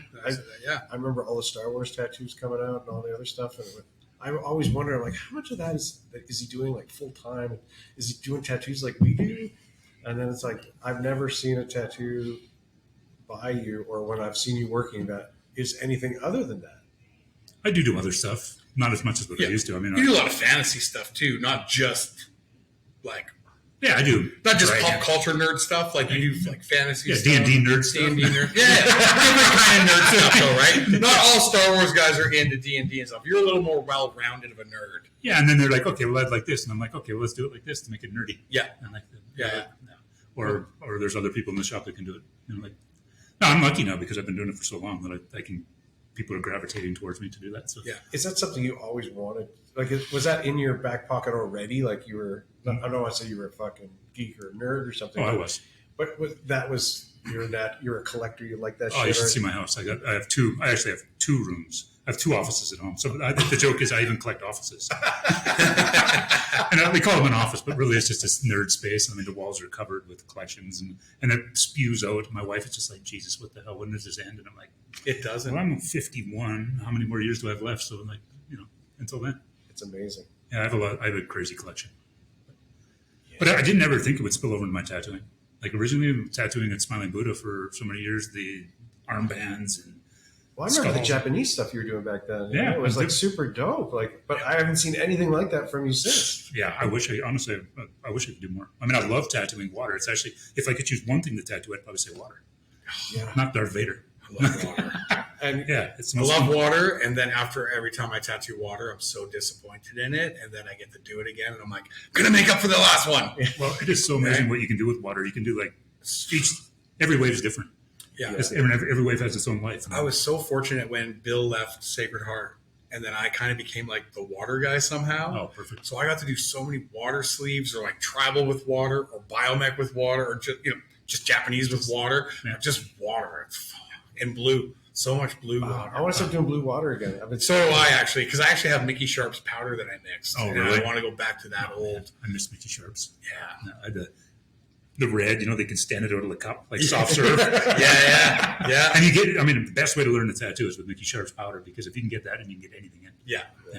Absolutely. And then, like 30 years later, I've seen some of that red. It still looks good. Yeah. I'm still mixing powders. Yeah, that's crazy. Yeah. I just gave Gagne a liter of white the other day. Wow. Yeah. Yeah, that's impressive. You know how the shit separates? It was like this much medium in there. Ryan's like, how is it? And I'm like, well, I haven't looked at it. I'm like, that's it settled. So it's pigment heavy. So you can definitely thin it out if you want. Yeah. You can do whatever you want with it. So it's just, When Brooke and Smilin Buddha, Paul would mix his own, but he would never let us watch. Oh, really? Never. Did he ever? Never. I asked him. 10 years, I was like, Paul, he's like, I'm mixing on the weekend. I'm like, could I come in and watch? He's like, no. If I catch you near the shop, I'll fire you. Wow. Pretty much, yeah. So then he never told you where he got his powder from, probably? No, it was national. Yeah. Oh, okay. Yeah, it's like everybody. But he just wasn't telling your mix. No, he wouldn't. Wild. Yeah, he wouldn't share his secrets. And we had to use his inks. Yeah. So like even when he shared that with Trev. Yeah. How to mix? Yeah. Well, maybe. Yeah, I don't know. Trev mistake, but he was going back to Australia. Yeah, at least, halfway around the world. So you opened across town. So. Exactly. Yeah. Well, we might as well get on that. Thanks for joining us. Thank you. Give us a brief introduction and who you are. I'm Brett Schwindt, tattooing almost 31 years, and I own Strange World Tattoo. In Calgary, Alberta. In Calgary, Alberta. And we're at the Calgary Tattoo Show. Yes, we are. Yeah, totally. That's awesome. How's the show going for you? Good. I mean, yeah, it's your backyard. So it's my backyard. Yeah. I prefer doing shows less. Yeah. But I mean, as for backyard, it's easy. You're in the head. Well, I was going to say you're in a horrible booth, so I can see why you would not want to be here. No, Henning, Trevor McStay. Yeah, I'm sitting there trying not to sweat the whole time. Well, those two went through a breakup, right? So you're in between. Yeah, you're in between them. Oh, it's funny. And then hearing Trevor bust his balls the whole time. Oh, he did in his interview too. Did he? Oh, I'm sure. Oh, yeah, it was good. Yeah, I talked with Henning a little bit there, and when I got to meet him, and he was like, he's full of shit. Just the first thing, And I'm like, well, you got to come on the podcast and fucking, because it's all going to be on the internet. And Julia's like, and once it's on the internet, it's true. I remember hearing about Henning and their breakup years ago. Yeah. Where he started dating Mike Rubendahl. Yeah. So, awesome. Where did you get your start? I started with a guy named Little Vic in Calgary. Oh, shit. Oh, okay. Yeah. And apprenticed with him for 8 hellish months. And he threw a tube at the back of my head one day, and then I left, and that was that was not a plastic tube with a rubber grip. No. And it was like missed me by 2 inches and packed my shit up and left. And then from there, I went on and opened up Eternal Image Tattoo with my dad, actually, because he had money. I didn't. I was a young kid, 93, so I was 21 years old. My dad had money, just retired, opened up a tattoo shop right downtown Calgary, 17th Ave. Worked over there for a couple of years, and then who joined you there? Dustin came numerous times. Who else came and worked there? I mean, not many. Dustin. I can't remember. Oh, Scott. I guess I trained Scott. I was going to say. I was like, we're missing a bit of a. Yeah. Dave is over here like having a brain seizure. I'm like, wait, You're in a shop called Eternal Image in Calgary, but there is one. Well, I probably heard the story, but the way my brain works, it's like it gets filed like over there. Okay, so I had a shop for a couple of years, and then I was getting tattooed by Paul, and Dustin was up there, but Dustin had been at my shop a bit, so we knew each other. There was a connection there, and then I went up to get tattooed by Paul, and Paul eventually knew that Dustin was leaving, so he said, "You want a job?" And, well, so then but it was like 6 months or something. So Scott had been coming in numerous times asking me if I would train him, and I was like, no. I mean, I was green. I'd only been tattooing a couple of years, if that, a couple of years at that point. Yeah. And I was like, no, I'm not capable of training you. I don't even know what the fuck I'm doing. Like trying to undo what Vic taught me already. So it's like, so finally, and I needed somebody, couldn't leave my dad hanging. So got a hold of Scott and said, sure. And what a legacy that is, though. Like, talk about having an apprentice when you're that green that ends up being so who good. it is, right? Yeah, so good. Yeah. Another one of those names that a lot of people watching this will still be like, who the fuck is that? But yeah, unfortunately. Yeah, unfortunately. Totally. Yeah, it was like Jordan Ripstra from Classic Tattoo. She came, her very first convention was Saskatoon, and Veldone was there. She's like, I think I might get tattooed. I'm like, you need to get tattooed by Veldone. She's like, who is that? And I'm like, just go look at his work. She came back. She's like, I'm getting tattooed by Scott this afternoon. Yeah. And it was amazing, I bet. Of course. Yeah. Right. It was a bird. So it was technically perfect. Yeah. He's probably, like you said, technical. He's probably one of the most technical tattooers, perfectly tattooed technical guys I know. Yeah. It's crazy. I sure didn't teach him that. Yeah. He learned that all on his own. Yeah. Time. Yeah. And it's just the way his brain works, right? Like, yeah, he's definitely methodical and like, I don't know if goal oriented is the right word, but it's like you can tell if he wants something, he's going to do it. Yeah, no, I agree with that 100%. Yeah. So then you left essentially your dad's shop and went to go with Paul, right? And then Did that stress your relationship with your dad? Working for the competition. The short answer: we didn't talk for 11 years. Really? Yep. So there was other stuff. Of course, it's going to be other things. But this was kind of like the final. Yeah. And this was a lot bigger than buying the drum set that got pushed into the corner and collected dust. This was you. Yeah, there was other issues, but Yeah. we had a falling out, and we were super, super stubborn people, and we didn't talk for 11 years. So. Was your dad involved in tattooing in any other aspect before that? No. Okay. No. He just, like I said, he's a front man. Yeah. So then Scott eventually just bought him out, I guess. my dad actually and Scott were co-owners for, I think 5 or 6, maybe 7 years. My dad still, and then finally I think Scott said, listen, it's like, I got to do my own thing. Yeah, this doesn't make sense to have you a part of it. It doesn't make sense. It didn't make sense, honestly. And honestly, I shouldn't say anything, but it's like 2 years working 50-50 with your dad, and he's sitting there, playing video games on the computer while I'm like doing all the other shit. And I'm like, and he's just like, you put up the money, but it's tough to split it. Yeah, totally. Well, for sure. And those days, it was like you had to work 12 hours a day because it was like, Absolutely. That was the same with, so we went through a period at Sacred Heart where it was a non-tattooer owner, and they were not a good counter person. Not Glenn. Not Blair. They were not that great, but so they didn't contribute. Mm-hmm. Like if they were a great counter person and they really brought it, right? And because a great counter person will bring people into the shop and they will book appointments, right? Yeah, absolutely. And it's like, Totally why am true. I fucking paying you? Yeah. Why? Like at the end of the day, he's like, "Hey, see ya, ding!" You hear the cash drawer open and the fucking taking of the money, and it's just like, not cool, man. Like if you're going to be an owner in a tattoo shop and you're not physically tattooing, you need to be bringing it some other contribute way. something. Yeah, totally. You just do, So wow, I didn't know that part of that. That's fucking. Yeah, we're definitely going to be having a long form with you to reach back into all of this stuff. But, Yeah. Okay. Wow. Yeah, that's crazy. This is too short a format for your history. Yeah. I didn't know it would be, but I saw that you were putting there too. Me and Dave both kind of wanted to be done, and we're like, we need to do one more. And I saw you unwrapping your tube, and I'm like, fuck, we're again. Yeah. Oh. And also because I saw you at the bar the other night at the documentary, and I was just like chatting, and then it's like you get there's a million things. Million things going on. I turned around, I was like, oh, he's gone. And then I even said to Julie the next day, I'm like, I wanted to talk to him more. That it was just like, fucking these things. As soon as I walked in this morning, I'm like, I'm already done. Yeah, this is long for you guys. It's long for everybody. No, but it's fucking busy. Yeah. Yeah, and it's huge. That's a 650 artists is in 2 rooms. Henning said it's the biggest one he's ever been to. It's and he's been to all of them. All of them. Yeah, the important ones. Yeah. Like the last one that I did in Calgary, it was like his biggest ever. It was like 400 and a little bit. Wow. And that was big, but it also wasn't busy. No. Right? Like there was a lot of tattooers, but there was not a lot of people. I wonder what the difference is this year. This one is fucking busy.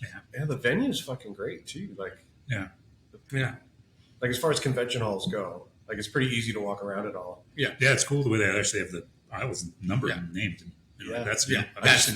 Scott That's just pointed that out to me before we Julia. Well, we were looking for somebody. Julia's like, everybody's name's on a board right there. I was just like, yeah. Of course the millennial season. But anyways, you worked with Paul for over 10 years? No, just under 10 years. Just under 10 years? Just try. So we'll just kind of skip past this because I do want to do a long form with you or whatever, right? Okay, and then you opened up Strange World with your best friend.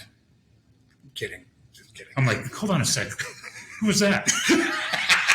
In those years, I was an asshole. I didn't have many friends. We were just making fun of him, actually, because his brother was on. Yeah. Steve. Yeah. So. Yeah. We just seemed like a good idea. He had this show and but we don't.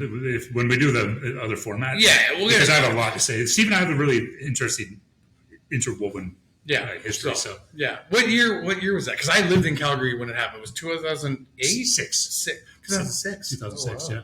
Oh fuck! I was in Calgary in 2006. Yeah. I remember when that shop opened. Work started coming out of the shop. It was just like, holy fuck. From Strange World? Yeah. Oh. Well, yeah, because it was you, Rick, and Heather. Yeah. Like right out the gate. It was just like fuck that shop. And then Craig did a stint. Craig Fenrick and we've had lots of good artists, but and then Steve and I just didn't jive well. Well, yeah, no. I liked the Smilin Buddha method of actually being busy and making money, and Steve liked the opposite. He's the artist. Yeah. Right? You're the tattooer. Yeah. Right? So, and again, just goes back to whether you're a tattooer or not a tattooer, you don't need a business partner. No. In a tattoo shop. No, honestly. You need one captain. Yeah. And you need a good one. Yeah. Well, and I think that what you're referring to with Paul is that school of Dustin talked about this all the time. This is the way Paul does things, like financially, and this is how he sets it up, and this is how you run a business.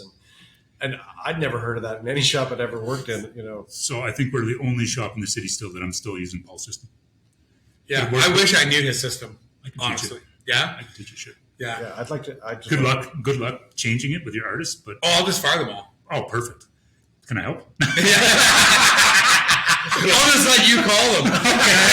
Just pull a fake when he came back from Japan and fired everybody, and everybody was like, "What?" And then like a few days went by, and he was like, "Okay, if this many of you stay, I'll keep Counter Girl. If this many of you stay, but this is how it's going to be moving forward: chair rental, and it's going to be this much.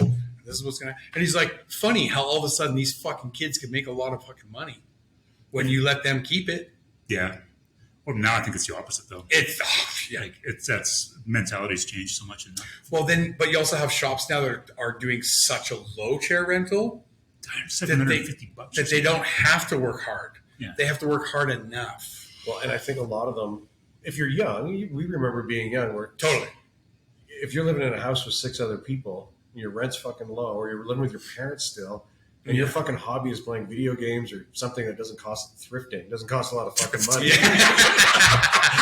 never had that though. Like I lived in Vancouver, and my rent in 1998 was $1,900. Wow! Right, for a 2-bedroom apartment. Me and my piercer best friend Tim, we had an apartment on Davie Street, $1,900 a month rent plus utilities. But he was a piercer and I was a tattooer, and we both liked to fucking party. So it was like, you had expensive habits, so you fucking worked your ass off. So we worked our fucking asses off. Because if you had a slow day and then your friends are like, "Oh, we're going out to the bar tonight. So-and-so DJ's in town." It's like, I don't have any money. Yeah. How lame you sounded back then. And now. Right? More now. Fuck not. No way. People, Kevin messaged me yesterday. He's like, "Oh, you coming to the show?" And I'm like, "I'm in bed."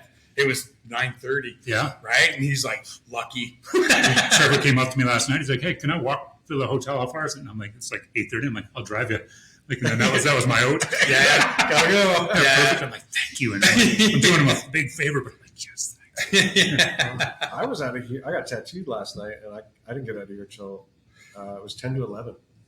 And I couldn't believe it. I looked at my watch. I was like, what the fuck happened? It was 6 o'clock, like the last time I looked at my watch. And then I was so wired from being in here, I couldn't sleep. Yeah, I've been like that last couple nights too. Yeah. Well, because I want to do a long form one, but I still want to make this interesting. What was your first convention you ever did? This hasn't been interesting up to this point. No, I mean more. It's like more. No, supply more of this next time. I'll be more. This is interesting for us, but it's not really tattoo related, right? This is like 3 friends talking. Okay, so first convention was Seattle, the tattoo tour in '95, and that would have been with Paul. No, but that was not with Paul. But I went from Eternal Image and knowing Paul. Oh, okay. So, Paul actually started my arm, and so we knew each other, and he was kind of one who said, "Oh, there's this convention or whatever." So I was like, "Yeah, cool." And we drove with a couple drunken buddies and stopped, and it was fun. What year? So wait, what year did you start at Smilin Buddha? 96. Oh, end of 96. So just after. Okay. Yeah. So I didn't know I was starting there yet because it would have been like, wow, it's completely different. So then the next convention was Miami Tattoo Tour, and I knew that I was going up to Buddha. So it was like I was really pushing myself. I had tons of drawings, and it was a completely different experience. Yeah, you really pushed yourself at those conventions early on, eh? Yeah. So and then joining Paul. Yeah. All conventions. Lots of traveling. Yeah. Well, it's funny. You say that, but it was like there wasn't many conventions, so it was like we would do the 2 big ones in the States, whatever, the national and the tattoo tour. Yeah. But it's not like everybody now. You say like, "Oh, I did lots of conventions. I used to do 2 a year," but people are like, "Look at Bob Chiarell, 36 in 1 year." I would say, yeah. What did Tex say he did? Same, 12. right? Yeah. No, he said 12. Or 12. And it was just like, and I was on a week every month. Like, Bob, seriously, the other 20 weeks were had to be travel weeks. Yeah. Like, Well, remember when the tattoo tour actually was like a tour? Yeah. And there was guys that were always on that thing. I And miss they're- that convention. like they had no shop.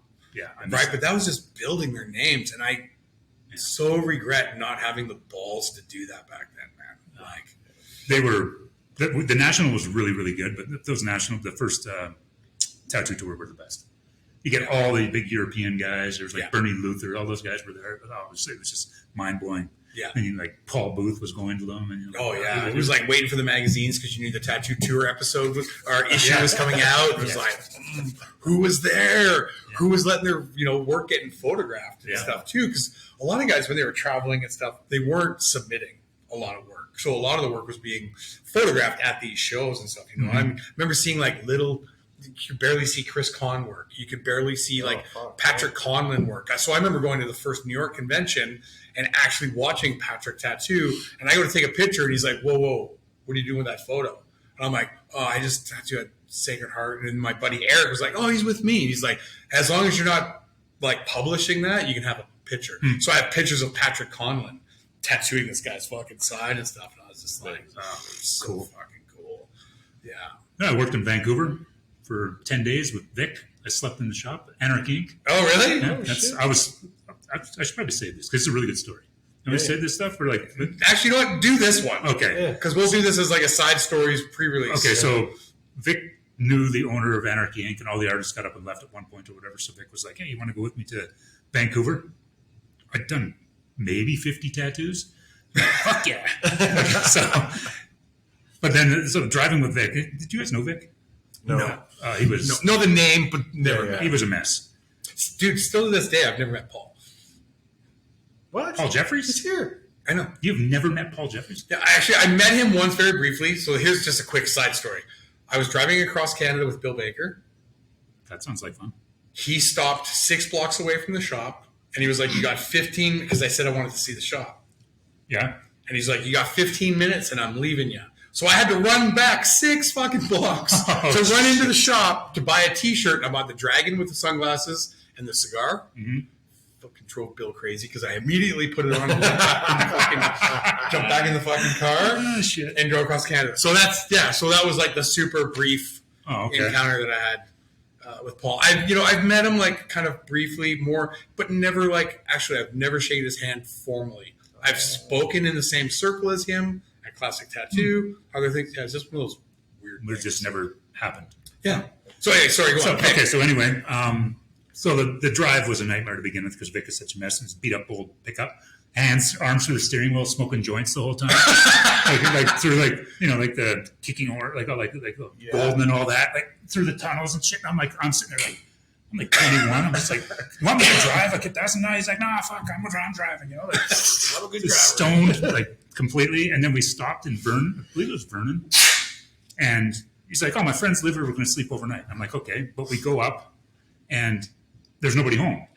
And he's like, oh, they'll let me in. I'm like, are you sure? I'm not even sure if he knew it was the right place. But so we slept in this person's house. He walked in the door. There's nobody there. Like the door wasn't locked. I don't know why. That's like because it was 90 something. Yeah. Toronto and Vancouver. And his doors were unlocked. Yeah. And so I'm like, I didn't sleep obviously because I'm like worried that somebody's going to come in and shoot us or something. So anyway, we went from there to Kelowna. This is actually where I met Dustin because Dustin was at Bob's. Oh yeah, Bob Gravers. Yeah, Bob's. So we stopped in at Bob's, and Dustin and I started exactly the same time apprenticing. So and Bob and Vic were friends, or yeah, they knew each other. So Dustin and I talked, and we were all like, oh, the young green kids. We're like, oh, this is super exciting. You're going to Vancouver, so we get to Vancouver. I have no place to stay, so we're at the shop, and it was busy. It was a street shop, and I'm like doing tons of horrible tattoos on people. And getting paid. I was broke. I've never been this broke. I was like, sorry, what year was this? 93. Okay. 93. Yeah. And yeah. Yeah, 93. Because that's when Trent left. Yeah, so 93. Okay. And so anyway, I had no money. I was broke. Like I victim pay me. It's like he'd throw me $20 on a Saturday or whatever like that. And so my credit card was maxed out. I was 1 month away from being on the street. And I was like, okay, so I get into this street shop and I'm like, I had nowhere to go. So I slept on the greasy couch in front of the window or whatever, and like for 10 days washing in the sink. And like, I'd never been to Vancouver, and it was like, what a wake up call, like little young kid, like from small Calgary, and like on Granville Street. Yeah. Like, I learned a lot about life, and I made enough money, like driving back. Vic let me drive. He was sick, so I didn't almost have a heart attack. Got all the way home. First thing I bought myself, I treated myself. Well, first I paid my credit card, and then I bought myself a VCR. Whoa! And I was like, and the collection started. And I remember feeling like that's the last time I really felt broke. But I was like, that's awesome. Yeah, that's a good feeling. I remember that feeling from tattooing also, actually. Yeah. Yeah. So I've been super grateful my whole life because of tattooing, because I have been, seriously, probably 2 weeks away from being kicked out on the streets. Yeah. You remember the McDonald's on Granville? Like, it was almost right on the corner there. You might not, but it's still there. So that place, I lived on the streets when I was a kid. So in the late 80s, I lived on the streets. That McDonald's was like there, and it was the hangout where a lot of people are. Yeah. Still there today. No, I don't think it is. I think it's a shoe store. No, it's still there. No, because when I took Julia, I took my girlfriend. I didn't know she had never been to Vancouver. She'd been to the island because that's where her family is. Yeah. But she's only so 8 in the morning on a fucking Tuesday, I think it was. We go and I'm like, oh, McDonald's in Granville's open. We'll grab coffees. We go in. There's a dude taking a shit on the floor. Like, welcome to Vancouver. I remember there's Granville has not changed. There was this guy's named Scotty. He was like a little street kid that kept coming to the shop, and I don't know if they like pay him to clean, but anyway, so I hadn't showered, and he's like, yeah, come over here. This is where I'm staying. He's like, I remember it was like 2 blocks up the street or something, and it was this hotel. Oh, probably the Regent or what's the one that burnt down? I don't know, but it was either in the Regent where I lived as a street kid sometimes, and then if it was on the same side as Anarchy, it might have been where the Astoria near, not the Astoria, the Astoria Granville Hotel, maybe. Yeah, I don't remember the name. I remember the signs. But I remember the signs back then in '93.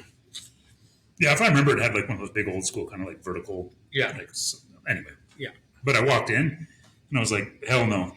There's needles everywhere, and I was just like, Regent. No joke. And I was like, okay, well, I'll stay dirty. Yeah. I'll be cleaner dirty than I would. Yeah, I stayed at the Regent when I was a street kid. A guy I knew, he had a room, right? You just save up and you get a room for a day or two or whatever. And he's like, but you can't have guests in this fucking hotel, right? Back then, like you can't have guests that stay. Right. So he's like, go up the fucking fire escape. Okay, go up the fire escape. Take off I've been wearing the same fucking Doc Martens for like 5 days in a row, sleeping in them. And I'm like, I need to take these off. Take them off. Then I'm like, oh, I need to go to the bathroom. He's like, it's in the hallway because it's all common bathrooms on every floor. And I go to leave, and he's like, oh no, put your boots back on and be very careful where you step. Oh, that's exactly what I remember. Yeah, so, like it was I like go in the bathroom. common bathroom. I go open it, and there's fucking needles everywhere. That's exactly my memory. I pissed from the doorway, and I didn't even I didn't aim at anything. I just pissed from the doorway into the bathroom. I have a similar story. That was a Regent. Pissing but it was in Philadelphia with Paul. We were in this little bar called, it's like Ed's Bar or something, like right across from the Philly cheesesteak place, like Gino's. And they had a urinal, but it was like stuck in like a closet. So it's like noon, and there's filled with drunk people passed out, or like getting like soon to be passed out. And I'm like, what the hell? And I'm like, too big. I was too wide to stand. So I had to stand in the closet. I had to stand in the hallway and piss into the closet. They were all too drunk anyway. It didn't matter. We should Amazing. We should not let this run too long because we're gonna save this shit for okay, perfect. I'm gonna email you. Sure. Just because I want to keep everything in emails so that for scheduling and stuff like that. Yeah. I want to get you in the books right away. Yeah. Sure. Sounds good. Totally. I'm down.